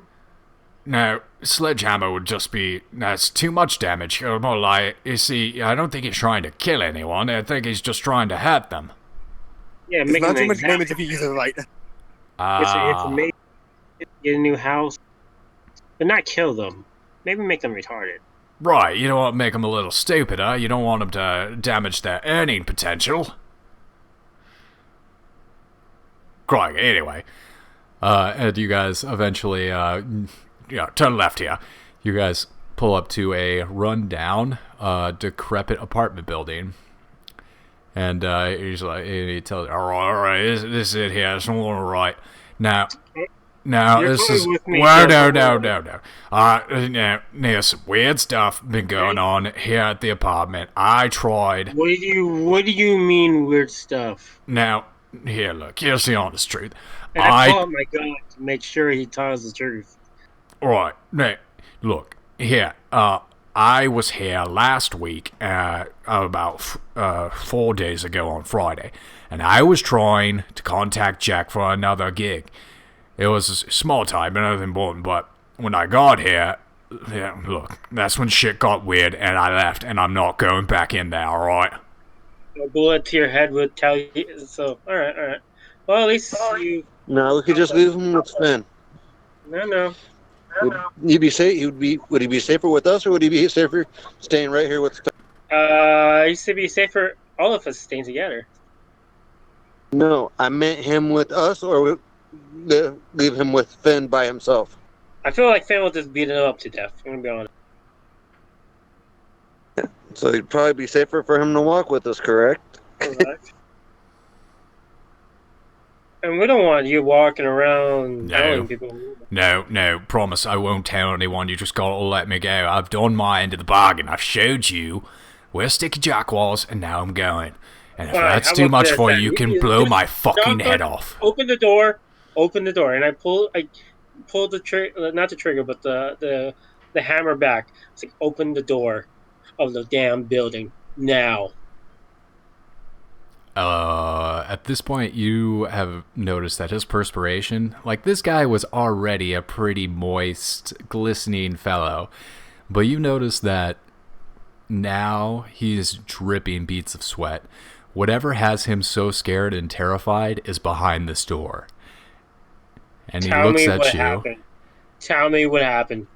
For reals. Don't lie to me. What happened? It's more of a feeling. I I know if I go in that building, I'll die.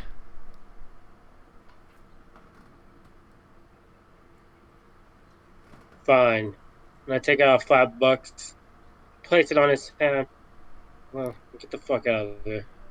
He nods and just really rapidly nods and starts running. And it's a weird, like, fat guy run, like a waddle. Like, there's a lot of... I gotta fire the gun at He looks his like a ass. penguin. I'm gonna shoot him in the ass cheek. Go ahead and take a shot. It's going to be a disadvantage because he's rolling away. So, yeah, go ahead and roll 3 dice there. 3 dice? Yeah, you should roll 2 double-digit percentile dices and give the lower of the 2 to me. Or, excuse me, the higher of the 2. So...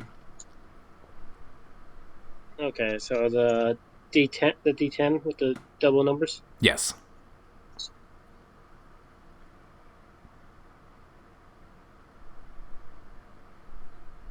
I like how you gave him money and shot him. Trying to shoot him. So 67 and 97. Yeah, so he's gonna... Oh, 97? Yeah, okay. So he's gonna get around the corner. Well, I just want to scare his ass. No better way to scare an ass than putting bullets into it. Alright. This is how you don't mess with people. So you guys look up at this building, and as you glance up, it kind of seems like it's slowly growing taller. I mean, it's not obvious as you look Want to at... burn down the building? I don't want to go in there.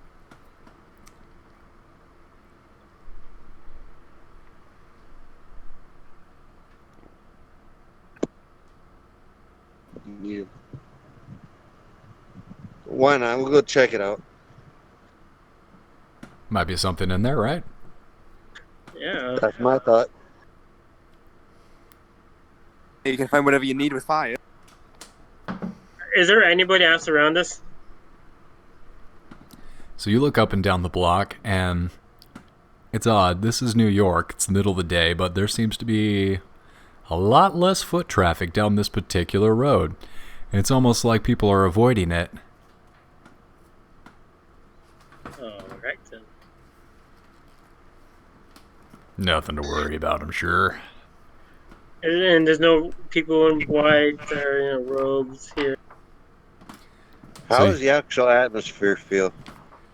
Heavy, so you sense that there's just a pressure in the air, and every time you get closer to the building, it increases. It gets more thick and solid, like you're almost walking through a wall of it.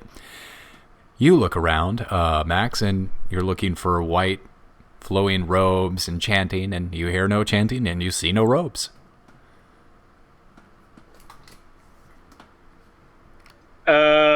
Finn, are you gonna us or are you gonna stay in the car? I'm going with everyone. I can get a gun. Open my suitcase. My back of the back of my car. Look around. Grab a shotgun. Get some shells out. Get ready to go. Yep, or you guys load up. I'm just leaving Timothy in the car. Okay, the Bring in rat my is luck. staying in the car. Yeah, He you needs guys, to be safe. you know, it's understandable, man. A dead rat. All right, and we go to the door. I follow John. Alright, you guys walk up the steps, and each step feels like you're climbing a cliff. It's just long and slow-mo. You get up to the door. What is that? Is it the same like it was at the canteen at the forest? Not the forest, the field. Is the door the same as the field? Like the filling since Ah. the ritual. Yeah, actually, you notice there's a distinct similarity. You feel very similar to how you felt in the middle of the field. You're not sure if it's the same presence or if it's just the same pressure, but it does feel familiar, yeah. Well, John, ready to go? Maybe familiar is not the right word. Ominous. Yeah, let's go ahead and get this over with. Let's hope it's fun. So you guys make your way up the steps, and you see the words "fun" in glitter imprinted on the door. No, wait, that's not what's on the door. You see on the door of the apartment, the paint is this sickly vomit green color that's chipping off, and the locks on the door, there's about 5 or 6 of them, and it looks like they're rusted over, and it's clear that no one's used these locks in a long time. Whoever's using this apartment building, well, they're coming in from a different direction, because it's obvious no one's been in and out of this particular entrance in quite some time. Well, breach and clear, I guess? Yeah, probably sounds like the best option. So you're looking at this door, and you're thinking it's going to be extremely difficult to break down. It might be worth exploring the rest of the building and making sure there's no other alternative options before breaking this door down, because it's going to cause a lot of noise and quite a scene in the middle of the day and middle of the street. So if you do decide to break down the door, it might arouse unwanted attention from the police. It might tip off some other folks. I have an idea. How about we call the police, inform them that there's been a human trafficking ring going off around this building, have the cops come in, and we go to the cops and fucking take the goods from them.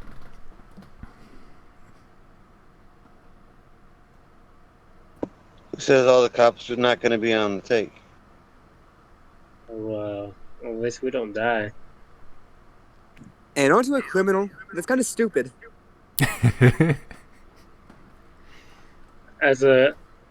Alright, we're gonna go.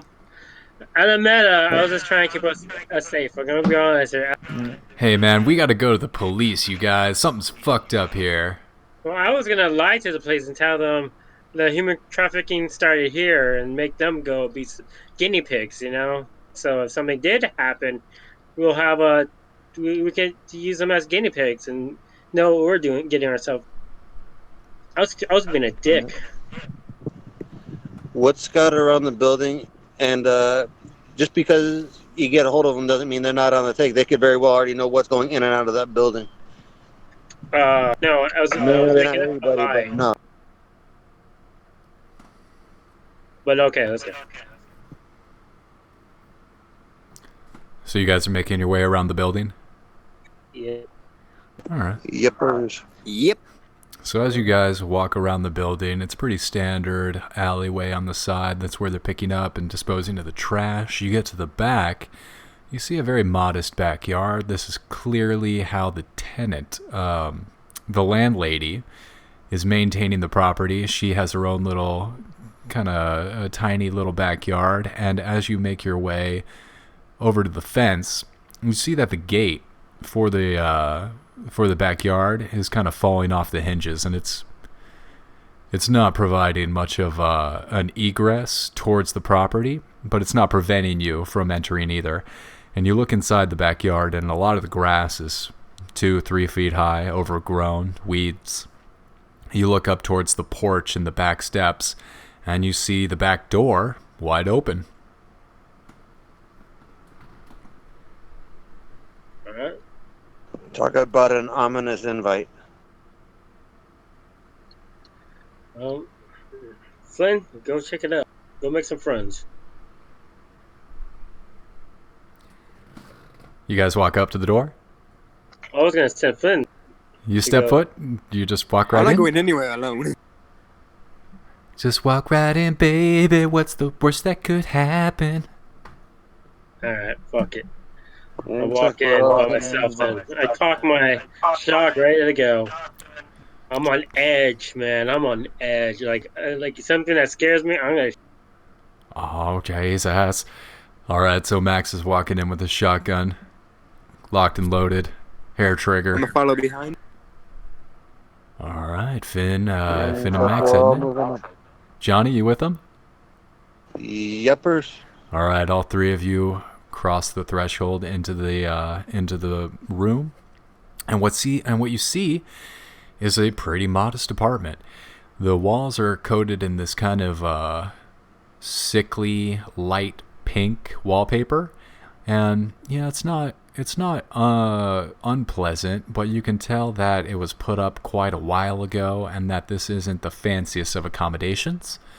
And as you walk through the back door, you find yourself in a small hallway, and at the end of the hallway is a tiny kitchen, and you can see someone bustling around back there, probably cooking or preparing some kind of meal in this modest kitchen.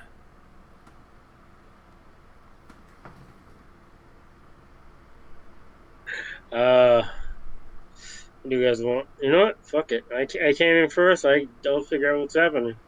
I kick over the table. I was like, old woman. Sorry, person. What's happening? I want. Wait, what is his name? Damn it, I forgot. Sticky Jack. I want Sticky Jack. Where is he? Oh, hello. How And I are fired a you? gun to make sure she understands. Oh, my. And you are looking down at probably a woman in her late 80s, early 90s. She is a very decrepit old lady, and she's bent over currently. And as you burst in the door and you're screaming, "Where's Jack? Where's Sticky Jack?" she stands up and she pulls out of the oven a freshly baked pan of cookies, or plate of cookies. And I shoot the pan of cookies, damn it. Oh, my, Sonny. That's yeah. What are you doing in my home? It's not your house until I say so. So you're going to tell me where Sticky Jack's at. Oh, goodness. Who? Speak up. I don't understand. Why did you shoot the shotgun in my home? I can't hear anything. Johnny, go. Since I'm being a little bit rude, you go talk to her. Alright. Sorry for my friend there. He's very jumpy. Oh, my goodness. You don't say. I can't be much help in this situation.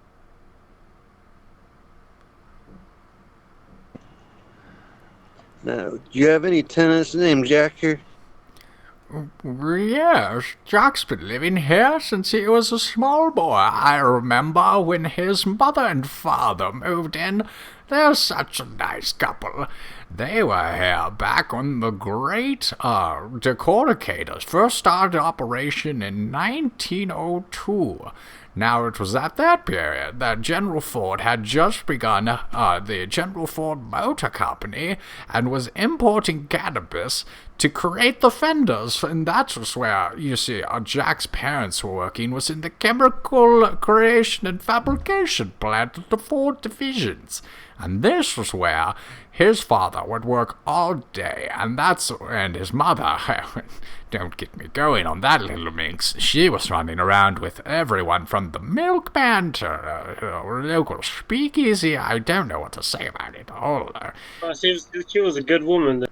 Oh, yes, very good. Well, a bit promiscuous, but a comfort woman is what you might call her these days. I am not... Were you also a comfort woman? And she blushes deep red at that. In my day, I was very pretty. I was a very beautiful woman, and all the boys would come from around the yard for my milkshake. I would believe that you are quite a beautiful young lady. Oh. I totally believe that. Oh, you young men are so sweet. Would you like a cookie? I was being sarcastic.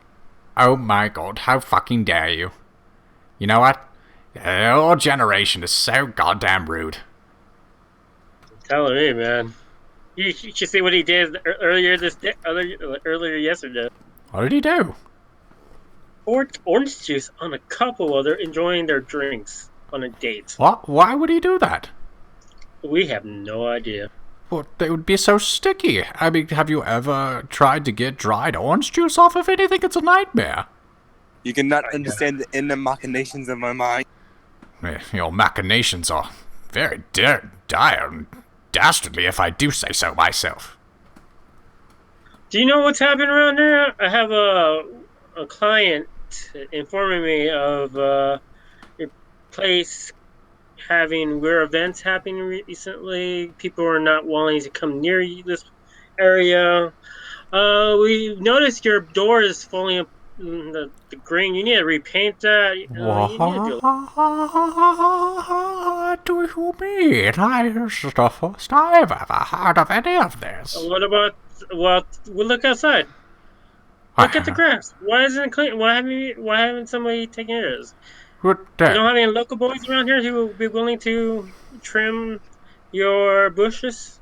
I'm sure I could find some young man who would love to trim my bushes. And as you kind of are giving her a hard time for the upkeep of the apartment, the state of things, you look around the room and you see on the walls that you're not sure what the instruments were used, but there's all these swirls and these dark lines of that have been drawn on the kitchen walls. And you look around and it goes into the hallway, and it's clear that this woman has a bit of a artistic streak that's spilled over onto all the walls in her abode.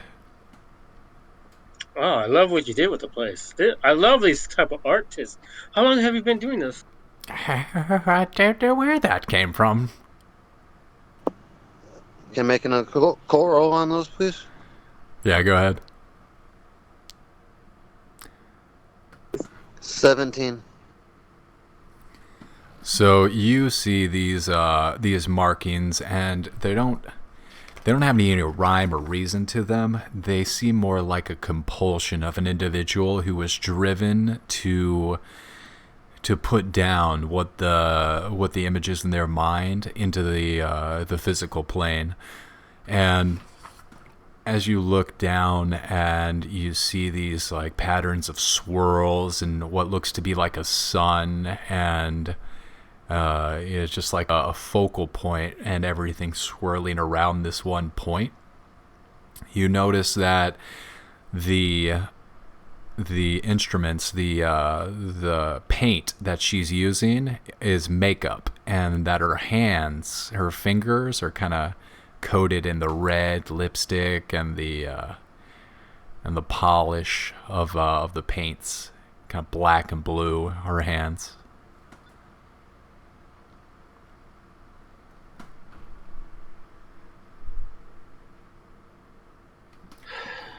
Interesting. So what's the message of all these drawings?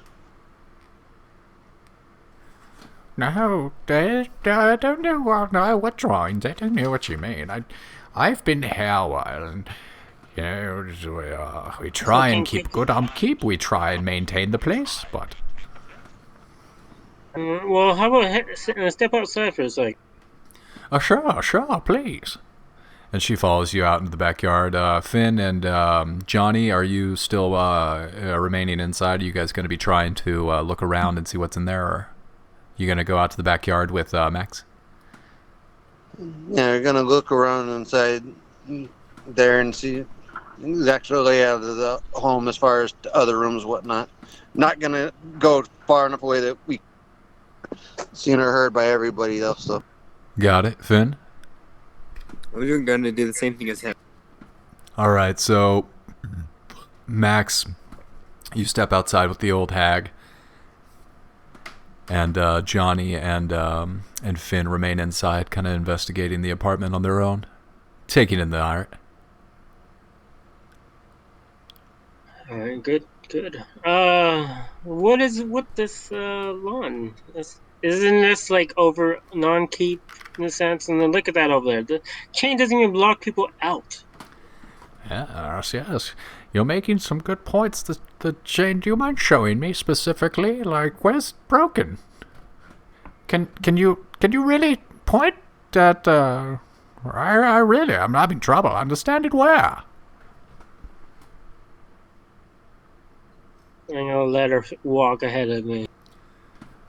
She's trying to walk behind you, and there's this kind of tension between you and her of like, she's obviously trying to get behind you, and you're obviously trying to get back her, and you guys kind of like awkwardly smile at each other. I look at her and say, well, I'm trying to get behind that ass because damn, that looks great.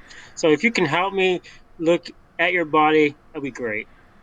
You are a beautiful woman. Sure, you can look at this, right? And there's my beautiful hand. And she rears back and tries to stab you.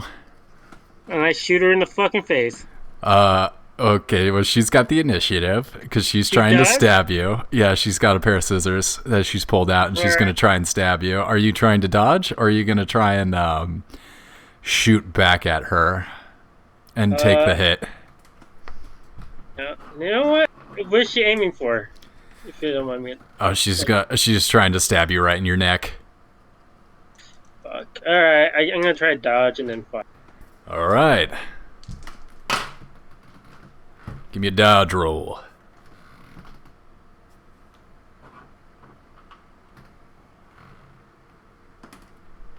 11. 95. This old lady reaches up a hand and tries to stab you, but she's really, really old, so you like see it, laugh, and step back. I'm gonna push her against the wall, and you're gonna explain to me what the fuck is going on here. As you push her, she cuts your hand. I don't care. Yes, I'll tell you. Just come closer. And I'll tell you everything. No. By push her, I meant push her stomach to the wall and by her back, you know? Yeah, so she's like retching herself and clearly hurting herself to like spin around and try and stab you. That's fine. She can hurt. Explain to me what's going on. What are you doing? Why are you fighting? Yes, I'll explain everything. You know, Go ahead. She's going to make another attack on you. Are you attacking or dodging? Attack her. I'm going to smack her in the face with the shotgun. In the butt. Go ahead and give her a melee attack. 21. I rolled 21 too, so we both hit each other. Go ahead and roll a d4 for melee damage.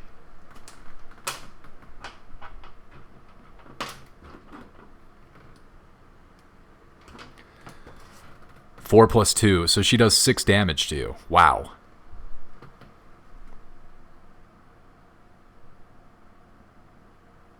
So D4, right? Yeah, D4 on her. 1 damage. All right. Fuck, man, this woman's cool. So she pulls out the scissors, and right as you kind of go to pressure her and push her into the wall, she slips the knife into your arm and just tears down. And you can see, like, she gets through a vein, she gets through an artery, like, you're really bleeding. You took a lot of damage, from that hit. And I'm going to point the shotgun at her chest and fire. Go ahead. What, 13? Oh, yeah. You blow a hole through this old lady's chest. She just gets splattered, and she's still kind of laughing. Hey, put another shot in it, point it at her face, and shoot it again. I'll show you. I'll show you. And there's just about a spluttering blood as it trickles down onto the ground. I'm going to go to the car quickly and get a first aid and treat myself. Okay. So you guys, Finn and Johnny, you guys hear some shotgun shots from outside the house. Yeah, and Max is adjuring to the car for a first aid pack. I'm gonna go and make sure that Max is okay. Oh. Max is not okay. He's bleeding. He's certainly bleeding. Johnny, what are you doing? You doing anything in the apartment there?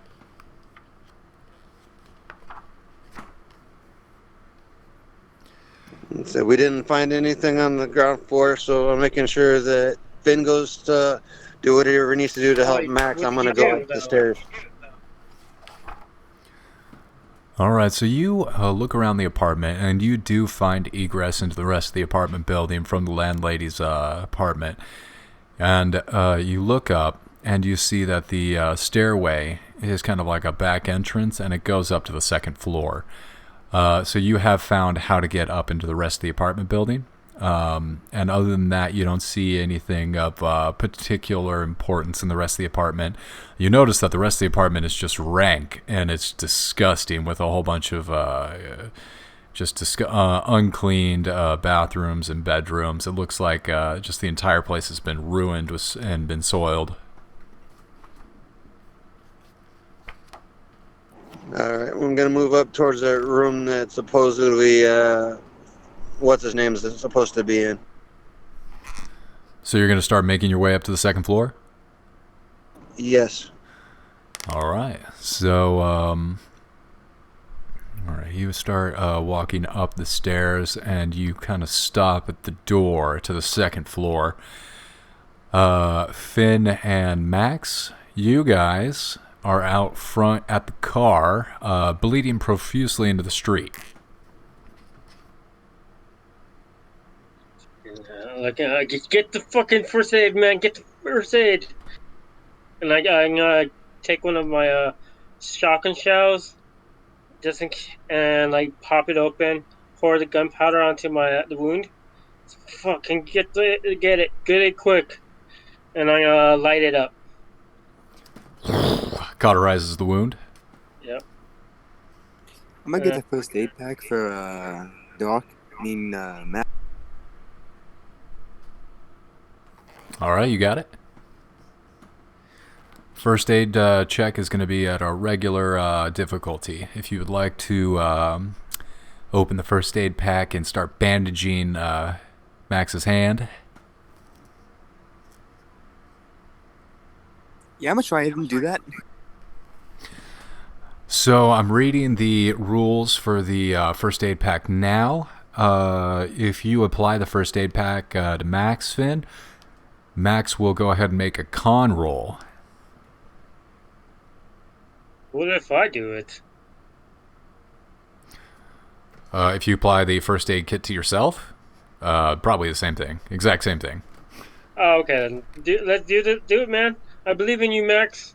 Not Max. John. Not Finn. See, I'm going crazy, man. Hurry up. I'm losing blood here. Well, no, I'm not, but yeah.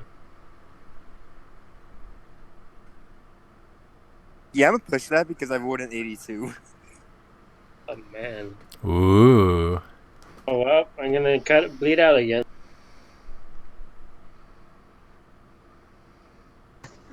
Yeah, even more so because his 82 went to a 92. Oh dear. Oh dear. So, is he killing me or is he killing himself here? Because he. You're successfully going to administer this first aid kit. So I'm reading the rules now, and it looks like the first aid kit is more for an unconscious player. So for the rules, it says that you're going to get 1 temporary hit point back. But in this case, I'm going to say because you're not dead and you are getting medical treatment, go ahead and roll a d4. And we're going to add +2 to that. 4. Wow, so you fully heal. I'm going to say that Finn just does such a good job on the bandage. You're not full back to health, but you're no longer bleeding out. You're no longer crippled. You're no longer suffering any kind of penalties because he just does an amazing job at the bandaging. Nice. Good job, Finn. I always believed in you. I wish I understood what just happened. Did a great job of patching him up. And I hand him a handgun. It's like, this can get bad. Fucking kill. If it's not us, kill it. Bet. And we go back in. Well, actually, you know what? I opened my back seat, and I was like, I got a rifle in here, and another shotgun. What do you want? Would you want a shotgun rifle, or you just want the pea shooter? I want a boomstick. You want a boomstick? Alright, take the boomstick. And we're heading back in. Take the big boomstick, head back in. All right, you guys make your way around the back into the landlady's apartment, and then you're looking around. You're like, where the hell Johnny, where the hell Johnny go? I swear you're just here. Johnny, where are you, man? Yelling there. Does he hear us? Yeah, he hears you. Come around and upstairs. So you're gonna show him where the stairs are at? Yep. We'll go to the stairs. Yeah, so he flags you down. He's like, all right, up here, guys. See, kind of leads you up to the second story. Johnny, here's a handgun. The other guy, Finn, took the boom. That woman was crazy. And whatever's not us, kill it. Sounds good? Yeah, but let's see what we get out of this dude first, because I'm pretty sure he's going to be just as bad, if not worse, than this old lady, considering how close he is to all these objects. Probably. That's why I say kill it first. And so we go up the stairs. So you guys, as you made your way up the stairs, you noticed a significant increase in the pressure surrounding the space. It's not something you can see. There is a dark tint, like a shadow, just a little bit darker up here. And as you crest that last step, the pressure just intensifies that much more. And you find yourself wanting to escape and leave. You don't want to press on further.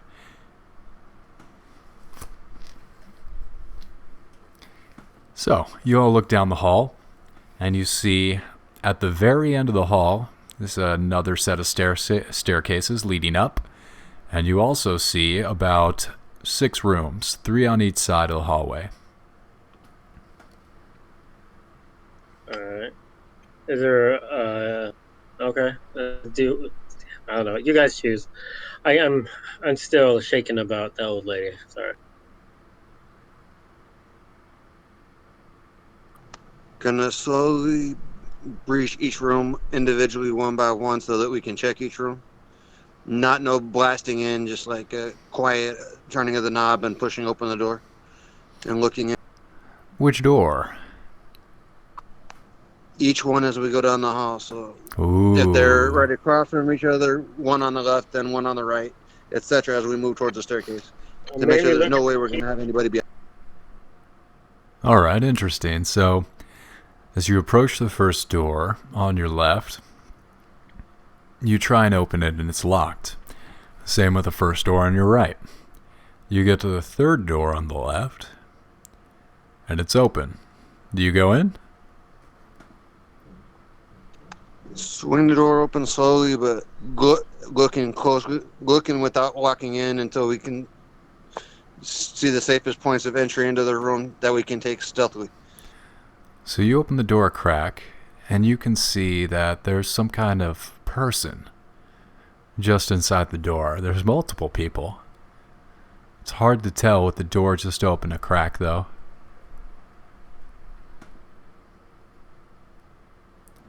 Somehow they're...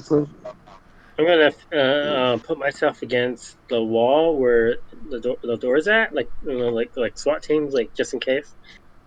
All right, you press up back against the door, ready to enter as fast as possible.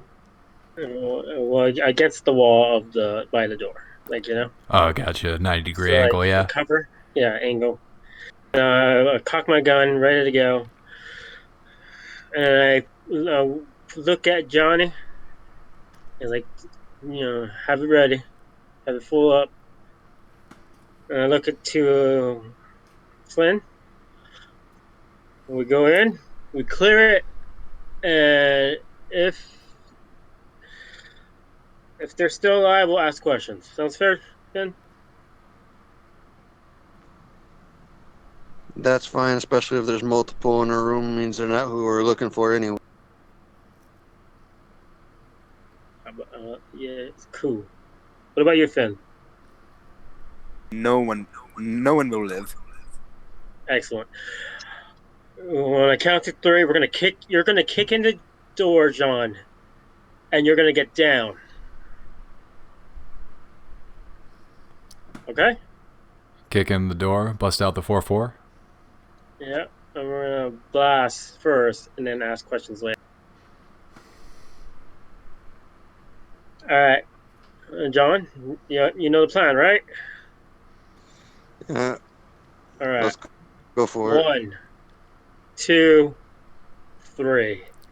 All right, you guys Blast. burst open the door, and you see these figures swaying, and you notice that they're hanging from their neck. This family all hung themselves, and they sway gently back and forth as you guys rush into the room. And shotguns fired. Are you guys shooting into these poor People, fucking yeah, corpses? fuck them. Oh, okay. Go ahead and roll out to shoot these poor corpses. This poor family hanging from the rafters. 22. You unload and blow. There's a small 12-year-old boy hanging from the rafters next to his parents. You shoot his head off, and he falls to the ground. What's left of his body? Whew, I feel safe now. I'm no help. I rolled an 85. You miss. You shoot into the He wall. just drinks me. I had an 81. You miss, and you shoot into a rope and cut down the dad's rope, and he falls to the ground next to his headless son. What a nice family. Really bringing them They're back just together. hanging around, they're keeping their distance from.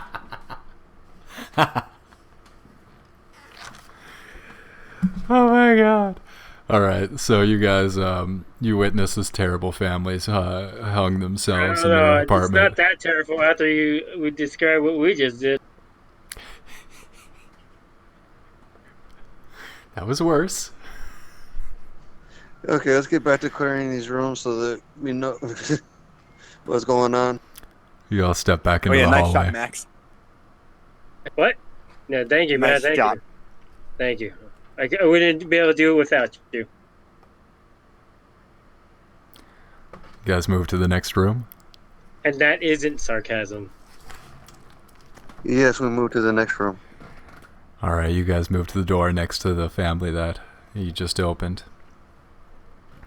You open the door? Wait. You said the other doors were locked, right?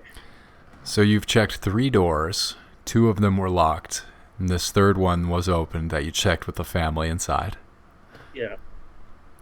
Now you're at the 4th door, and there are 2 more doors. There are 3 more doors you haven't checked, and you're at the 4th door. Alright. On this floor. So you guys open the door. Wait, same way, by the way. Exactly the same. Very cautiously, SWAT team ready for anything that opens up. And the room is upside down. Hanging from Fire! Fire! a hanging lamp sticks up from the floor, ceiling, pointed up towards the floor, which is upside down. Directly above the lamp sits the body of a man in an armchair. He hangs from the ceiling. It's a bit disorienting. Fire! I fired the gun, damn. And his body, it's not falling to the ground, which is what you expect. It's as if it's defying gravity of the room. Blood drips down onto you all from his body. Oh, I His just got throat has been slashed, and his body, even though it won't fall from the chair on the ceiling, his blood is falling from his throat into your faces. Out of the way, onto the next room. All right. You guys breeze right on back, you guys breeze right on past that and on to the next door. You guys cautiously want to open this one too? I'm gonna throw a quarter onto the ground. Always A cautious. penny. No. I'm gonna throw a penny on the ground. I wonder what in the room that's upside. So you throw a penny onto the floor, which is the ceiling, and it Yes. stays there for a moment, and then bing, bounces off the chandelier on the way up to the floor, which is above you all now. Ooh. Cool. Alright, close the door. Find it. All right, you guys slam the door. Now, of the remaining 2 doors on this floor, you see at the end of the hallway, there are pretty standard wooden doors, nothing special about them, and then the stairway leads up to the 3rd floor. From the outside, you notice that this was a 3-story building, so this should be the last floor to explore. The one above the one you're currently on. Alright, how many doors are there? Just one. So on this floor, there are 2 doors left that you currently haven't explored. On the 3rd floor, you're not sure how many rooms are there. Alright, let's finish the... Finn, you take that door, and me will take. I will take this door, and we just blow it. Just blow. All right. Fine. And John, you're backup. Got it. We kick down the door at the same fucking. You guys bash in the door, and there is nothing beyond the door. It's a void. It's like it's swallowing all light that is traveling into this room. And as you look down, there's no longer a floor underneath your feet. Everybody make a jump, dexterity, or dodge roll. 20. Pass. I'm pushing that. I rolled an 88. Oh dear, that's a definitely fail. You all see Finn starting to slide. Oh, man. Okay, I pushed it and I rolled a 30. Success. So you all see Finn starting to slip and then catch himself. And I rolled an 18. You all successfully catch yourselves. Holy fuck, man. So as the floor disappears from underneath your feet, you all jump back or grab yourselves and manage to clamber on. And you're not sure how, but there's no more floor underneath this part of the floor here. It's just black void, and you're not sure how far it goes, or there is an end to it at all. I'm gonna light a cigarette and then toss it into the.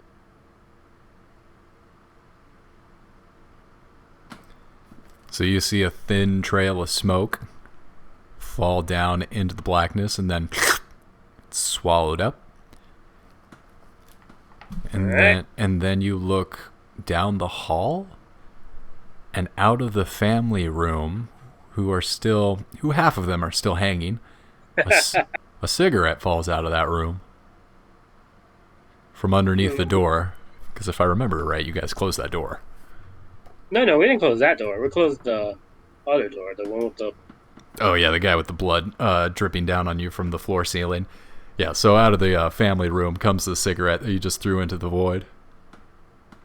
I'll go to the cigarette, pick it up, have a look at it. If there's anything. Still smoking. I take a smoke. You get a refreshing drag of sweet, sweet cigarette smoke. Mentos. Oh, good shit. Alright, let's go. That is a lot of fucked up. So you just saw Max do some fucking really cool shit with the Abyss. I feel like I'm in a bad movie. Yeah, right. Contagion 2. So, this is why I wanted to burn this place down. I had this feeling but now I feel kind of cool. Let's keep on going. So the final door, you check it on the 2nd floor. It's locked as well. So you move past up the stairs to the 3rd and final floor. Wait. The last door is locked? Can I have a look through the keyhole? See if. You look through the keyhole, and you see another eye looking back at you. I get my shotgun and flip it open. You shoot the door? Open? Yeah. The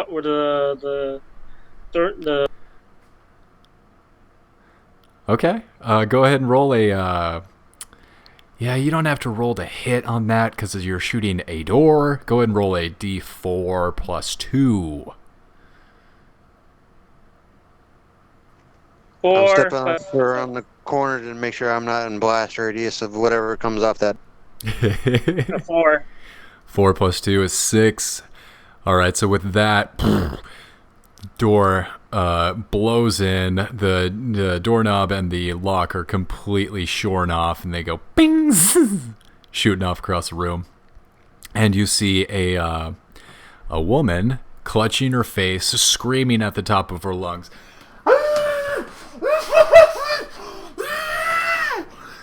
She's screaming quite loudly because she just got peppered in the face by shotgun pellets. It's her fault.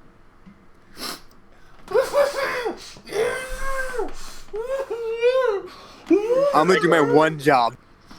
What are you I'm doing? gonna shoot You're shooting who? the girl. Oh my god. Go ahead and roll for shooting a defenseless prone woman.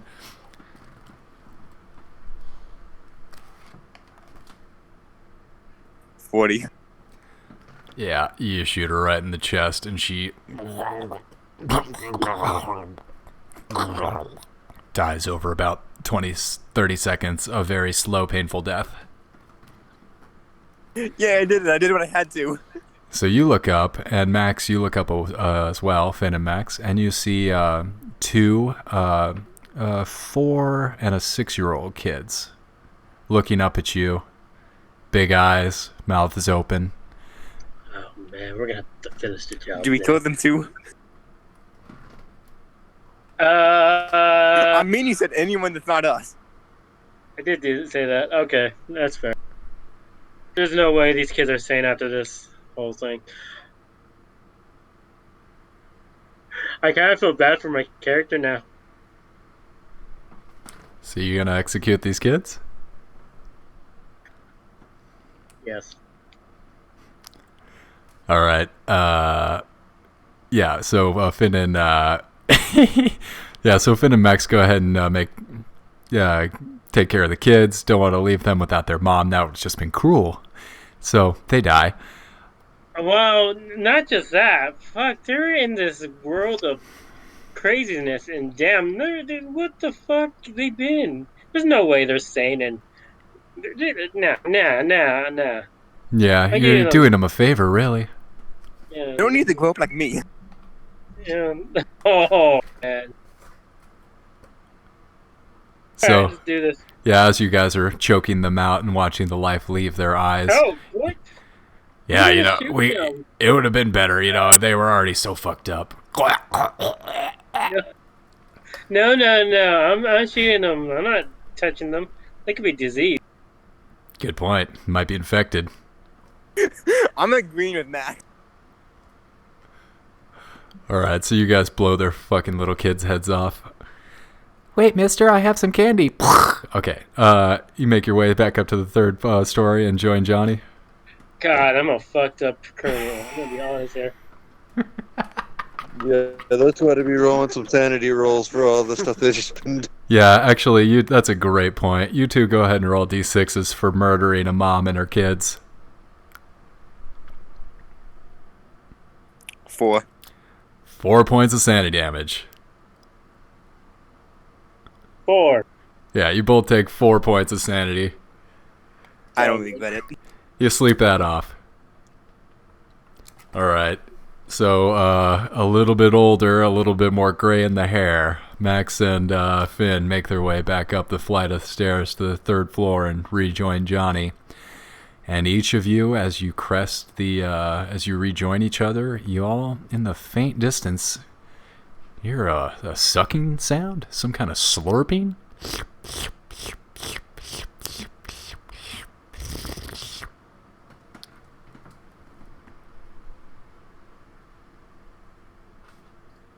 Oh, did I forget to press the button again? Yes, you did. Go ahead and say it again. Okay. It's like, fuck. It's so natural. Now I forgot. We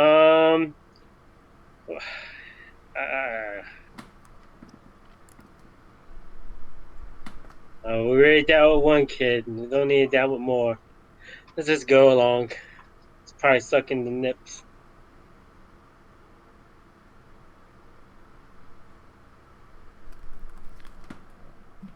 All right, so you all see down this hallway, there's only 4 rooms against one side. There's no longer rooms on both sides, and you see on the right side of the building is a window. It seems like the building is kind of tilted at an angle and allows for a panoramic view of the street. But you see, and you look outside the window, and everything has this strange hue. It's not quite colored, it's almost iridescent, but everything is bent and blurry outside the walls, outside the window. Can you open the window? It's, you look for some kind of like knob or lever to open up the window, but it looks like it's installed permanently. Like there's no ability to open it up. It's like we're in room 1408. Yeah, exactly. Alright. Sucking So continues. what do you want to do, John? This is the worst ASMR I ever heard.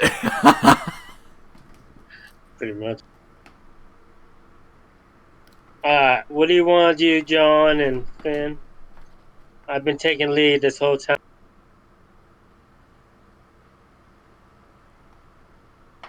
We need to check and at least make sure all these doors are locked. We don't need to open any more or shoot through any more locked ones. That's what you think. Alright. Let's go. You make your Which way down door the are you opening, John?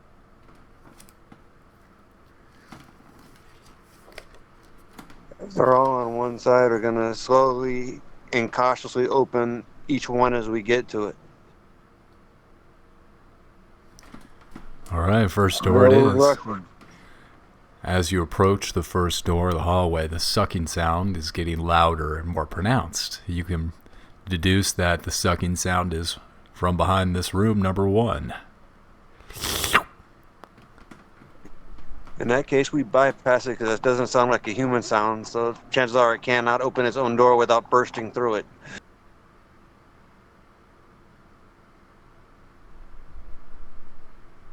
Alright, John.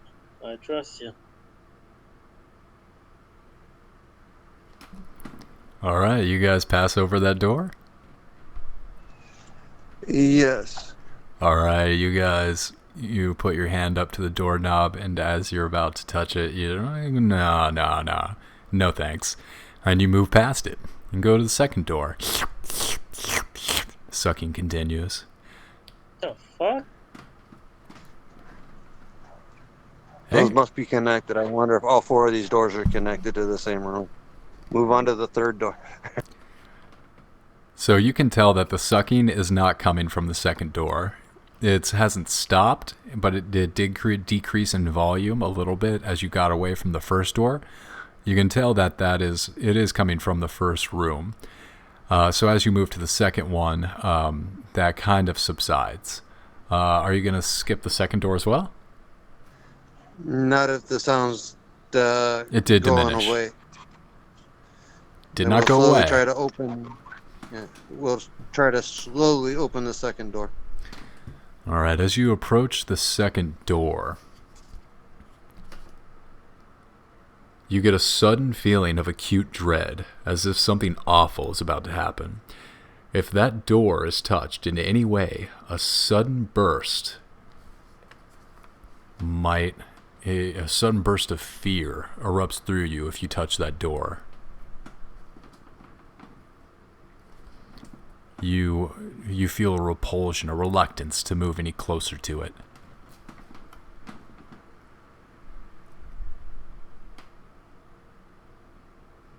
Like zonks, man. And it actually feels worse than the door we just passed with whatever is slurping behind it.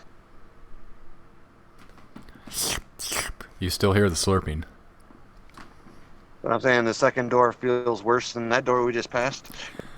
As you reached for the doorknob, you hadn't quite grabbed a hold of it, but dread, a wave of horror, rushed over you. And then, as you drew your hand back, you felt normal. not any different. You remember the memory of the fear, the intense fear washing over you is there, but you no longer you no longer are lag spike. Sorry, you no longer are feeling extreme fear. What's wrong, John? Something heavy either behind or beyond this door. Alright. Then we go to the next. Okay, so we'll move on to the third door. Third door's locked. Then we move on to the last door. The last door, you look up and you see the number 69.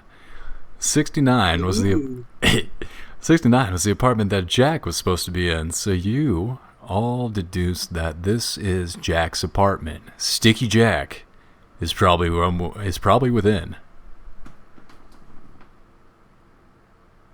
Exciting. Alright, let's get it. I opened it. Well, no, I'll let John do it and we'll just be ready just in case.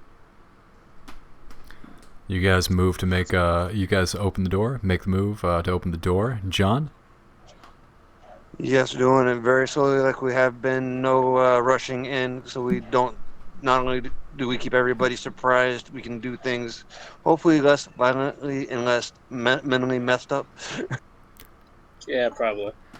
Sure, I don't need to lose any more sanity this run, right?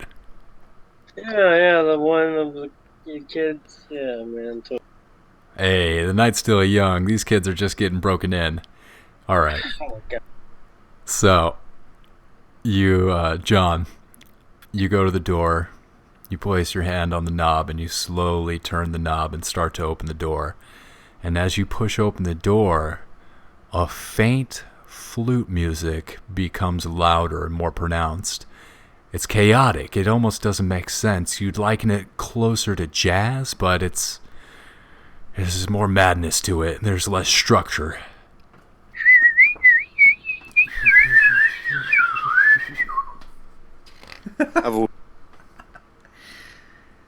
What are you doing, Finn? I've always hated jazz. Ah, yeah. So you're too sober for it. Man. And what do you want to do? Can you stand guard? Make sure nothing comes at us from behind.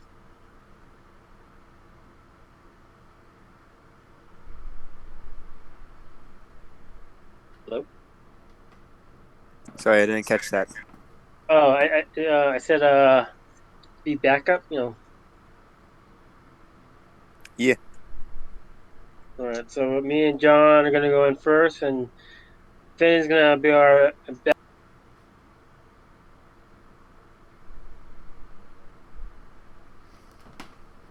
You guys making your way in, covering each other's backs. Yes, sir. All right.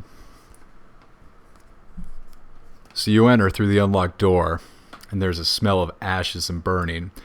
The walls lean in at strange angles, and the ceilings appear tilted, with one end only 3 feet off the floor.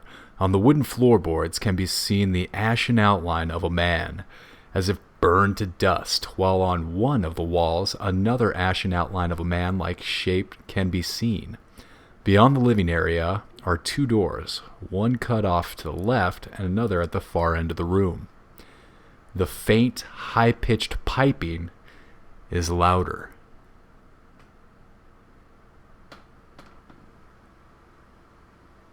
I'll let you guys decide what you want to do. Do either of these Pompeii guys look like Jack?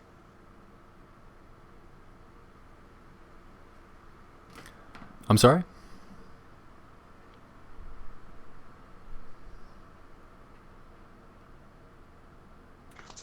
Do either of these Jack? Oh, Jesus, man. We need you to either improve your mic or improve your connection. God damn, that was cutting in and out hard.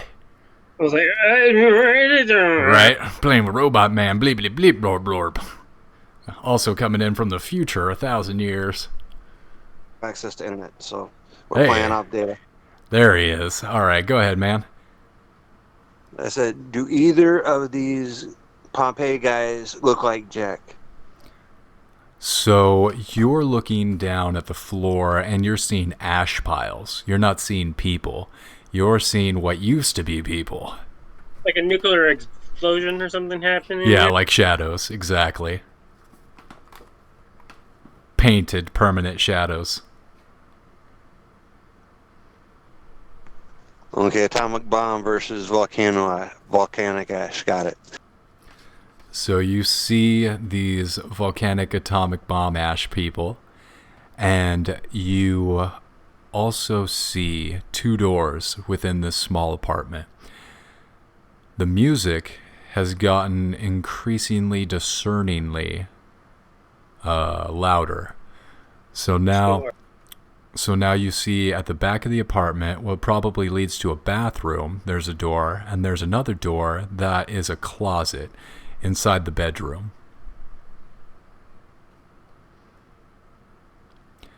Now, over the... sorry, go ahead. Faintly over the music, the quote-unquote music of pipes and flutes, you can hear a moaning, almost a crying. It's coming from the bathroom.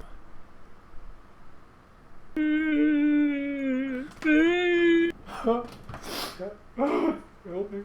Somebody needs some help. Someone need help. Let's cock our guns, my friend. We got someone to help. Wink, wink, nudge, nudge. Yeah, looks like we pair. Right. I guess we're preparing to go into whichever room that was. Knock on the door, and hello? You guys knock and the door squeaks open, and you see on the floor of the bathroom Sticky Jack. His throat's been slit and he's pouring blood. His stomach has also been opened up and his intestines are all over the floor of the bathroom. But he's not dying. Pouring blood out of him, out of his neck. Gallons of blood line the bottom of the bathroom and continue to pour out his neck and his stomach. He's gurgling, reaching up to you. Please help. Please help, please. What did you do? In his right hand, you see an ornate dagger, and on the floor you see some kind of, amongst the blood and the other gore and viscera, piece of paper. Alright, I'm gonna blow the dagger out of his hand with a shotgun. Interesting. Go ahead and make a point the gun and shoot at his hand check.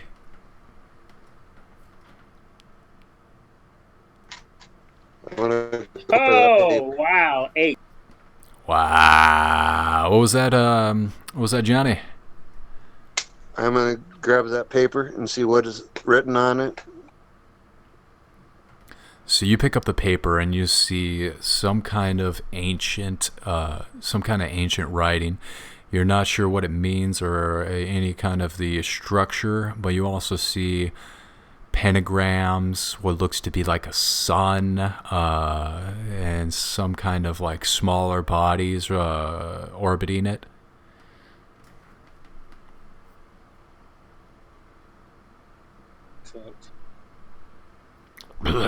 More stuff related to the What about the deity gunshot? that the priest is worshiping. What's that, Johnny? Something about worship? The deity that the priest is worshiping. We'll figure out. No, I'm not for the name. Oh my god, Robot Man, we're gonna have to figure out your connection or... Yeah, I know what to do. Okay. Okay. Go to the text, go to general chat, and type what you're trying to say. I'm sorry. Now we're gonna have to figure out his his technical problem. Technical is he just have internet. So the best way to do it is like him just to type it out. If we're not hearing it, use voice chat.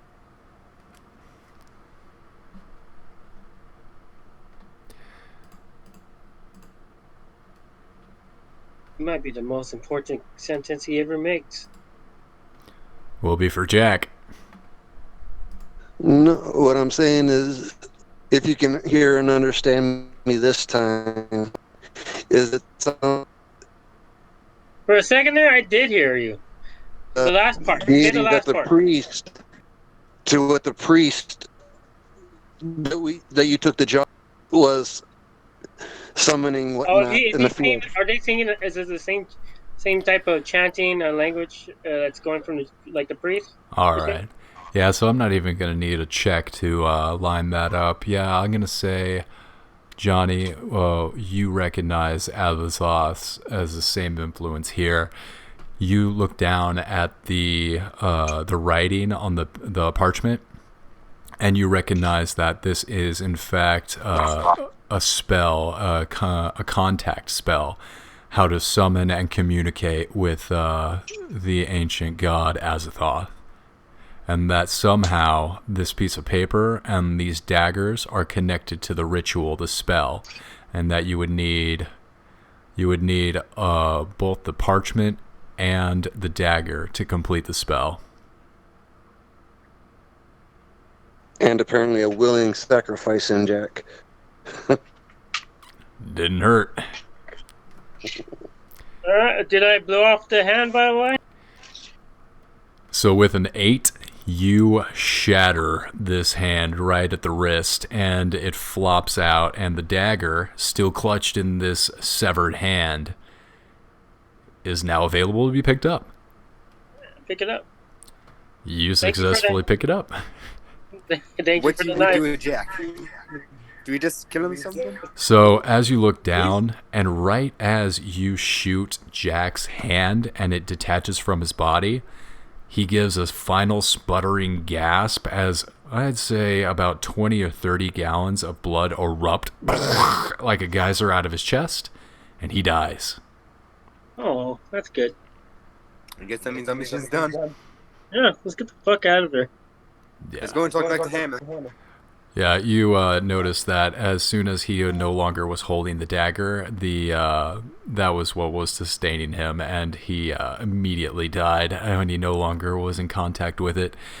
You guys make your way out of the bathroom, through the bedroom, and the music from the closet becomes distinctly loud as you pass the closet. It becomes what? Very loud. Ignore it. We gotta get out of here. That's gonna be worse if we even bother with that music. Yeah. Well, can I try to read it? The note.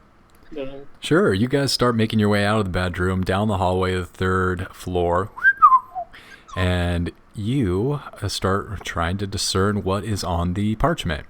You look down and go ahead and roll a be appropriate skill check for this. I'd take a history check, or an occult check would be appropriate as well.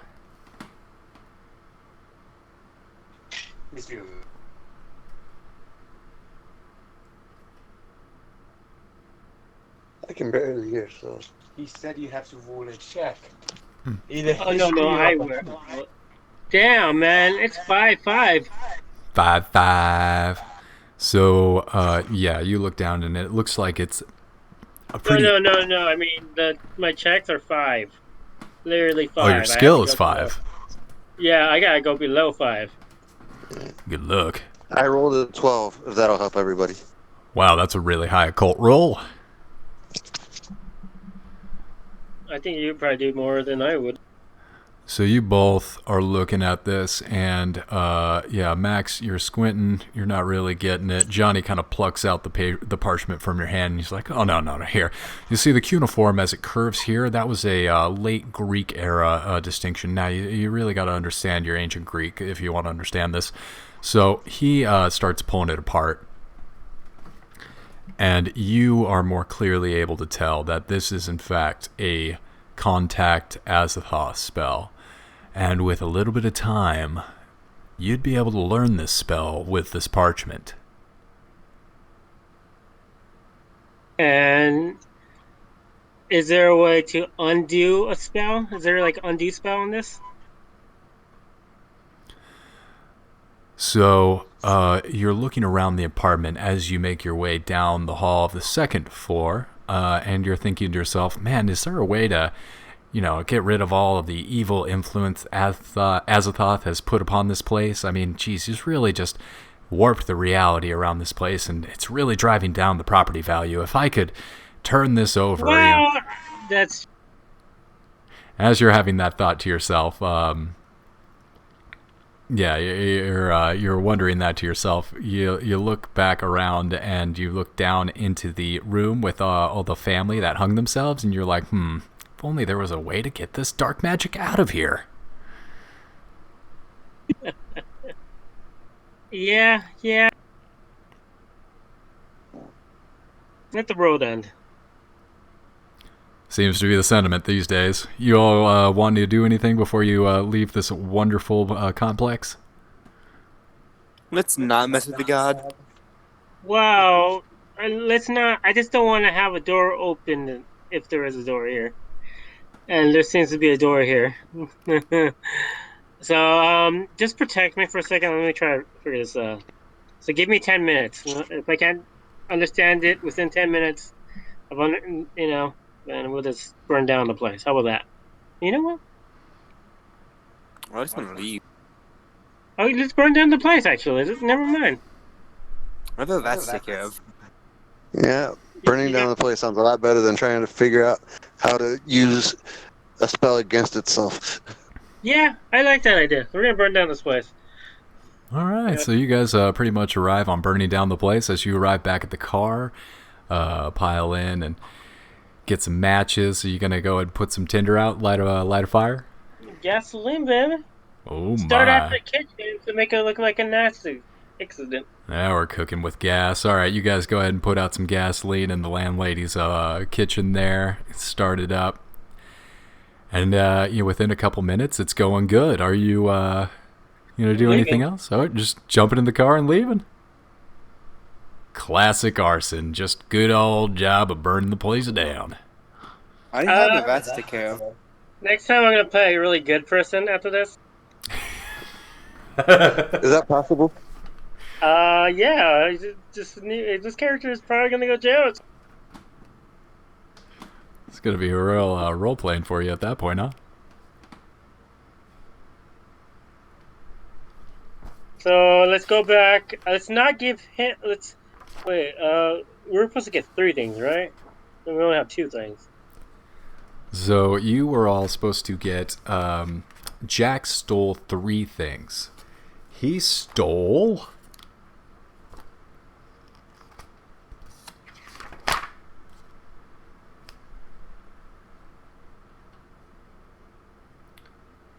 Well, I can't find it in the adventure handbook here, but essentially he stole the dagger, which is the magical instrument, which is now in your possession.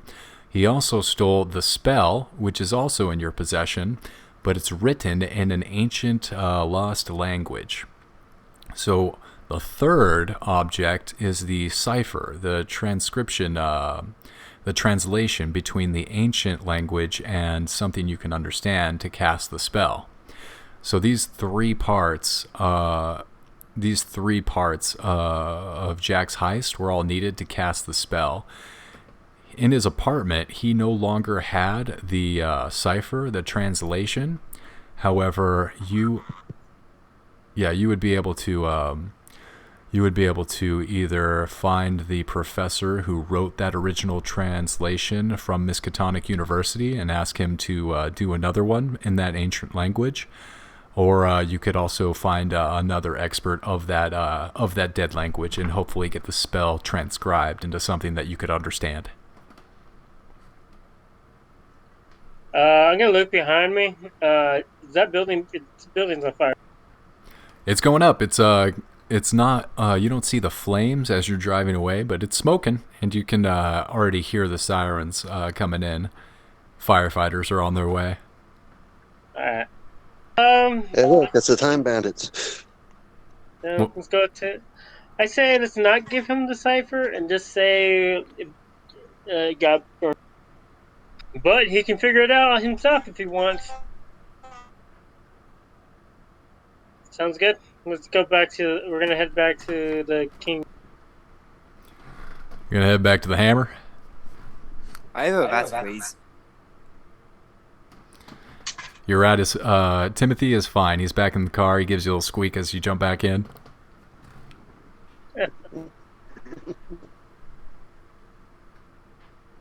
Alright. I thought we were been in the car. Yeah, no, it was a flashback. Oh, okay, flashback, yes. Respect. Flashback to 5 minutes ago. Kind of want to see what happened to the church, man. Is the church still there? Is it not? We just killed their god, in a sense. Oh, man. More like we just closed one doorway, potentially. However, we could be wrong and it could still be open. That's Yeah. probably more accurate. You just killed a conduit to God. Alright. Well, do you want to go straight to the Kingpin, or do you want to go check out what happened to the coat? Maybe we'll find a cipher there, since he's probably the one that has.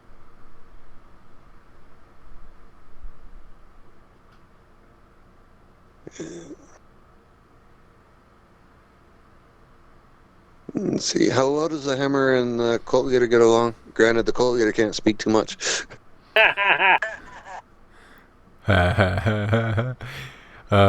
So the cult leader and the Mordecai the Hammer have no interactions. They don't know each other. New York's a big city, and they got their own turf that they're trying to protect.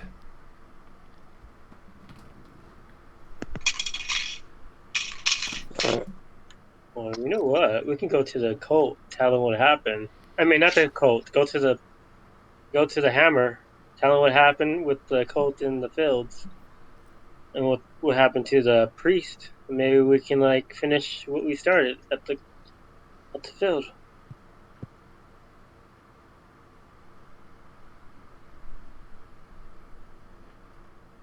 Alameda. Wouldn't bother mentioning any paper. Alameda. Are we? Did we just beat this game already, or? You guys are darn close. I would say that you beat the end game.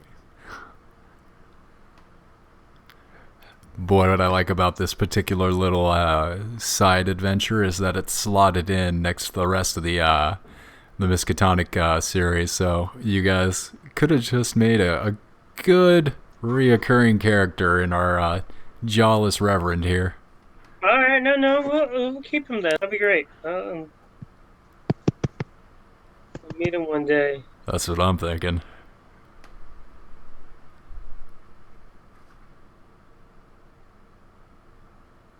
Well, let's go to the Kingpin and finish this bitch up. Wait, real quick. Does that mean that Eddie Brock can meet Ben? I guarantee that'll happen if you ever drive Eddie Brock insane. I think Eddie Brock is Finn. Whoa, mindfuck. I mean, it would make sense. Dude, we're killing kids. You're definitely Eddie Brock, my friend. Killing it, as in kids, yeah. Fair theory. Eddie Brock got kicked out of every state, so he came back with a second identity. All right, we're gonna head to the talk. Yeah, we're heading to the Hammer, yes. All right, you guys pull up back to the mobster's secret headquarters and are ushered in. You present the dagger and the parchment to the security guards, and they kind of raise an eyebrow at you. Just the dagger. Okay. We keep the parchment. Okay. So you raise up the dagger to the security guard, the bouncer, and he calls ahead. He raises it. He's not sure what you're bringing him. It just looks like a fancy dagger to him. But eventually, after the red tape and a couple minutes of waiting, you guys are ushered up into the office, familiar office, and once again, he's sitting at his desk, doesn't acknowledge you as you all walk in, reading the paper. I sit down on the seat, wait and relax until he's ready. Couple minutes go by, but not long, and he respectfully puts down the paper, goes over and pours out 4 cups of coffee, sits back down in his chair, takes a sip, raises an eyebrow and says, "All right, I understand you have something for me." Yes, I did. We hand him the knife. This is the art. This is the artifact he stole. The building burned down and burned the rest of the stuff. You weren't able to get the associated what Jack I was told was he also stole 2 pieces of information. You weren't able to retrieve these. Those were not present. No, those were not present with him. They were. They just burned down. So you saw them and you weren't able to rescue them before you set fire to the place? No. He was very ecstatic. His landlord even was going crazy and threatening us with scissors way before we even got personal, in a sense, if you guys catch my... Well, you couldn't handle a little old lady? Well, she's dead now, so... I guess you could handle her. Hey, nice, well done. Alright, so... Also... we probably may have dealt with your priest as well. Well, we were not exactly on good terms. I noticed you guys had a tail when you came back on over here. Probably some of those cult folks, but don't worry, we took care of them already. I'm really happy. Go ahead and look out back. And if you guys want to walk over to the back window, it is available for you. Take We'll do so. Yeah, you guys peek out the back and you see about 4 robed figures being loaded up into the back of a truck. You also see another truck, and it looks like it's being painted, and its plates are being removed. Excellent. Glad to hear. Yeah, I figure this will be about the last time we hear from this particular cult. Maybe, maybe not. But in any case, I'm sorry to hear about Jack. Yes. It was terrifying, honestly. But we handled it. Well, you know, some people they don't learn, and they walk the line. They walk the edge a little bit too finely. Might fall off. But his partner understands the problem, and he respects the decision you have made. And he's not gonna, if he's smart, he's not gonna. Well, I'll tell the boys to lay off the greasy spoon and that he's not gonna be a problem. So then. Yeah. You go ahead and get on out of here. I'll let you know if I need you again. With that, he picks up his suit. Business with you, sir. Likewise. Whenever. And I'll let you know. He picks up his newspaper and goes back to reading.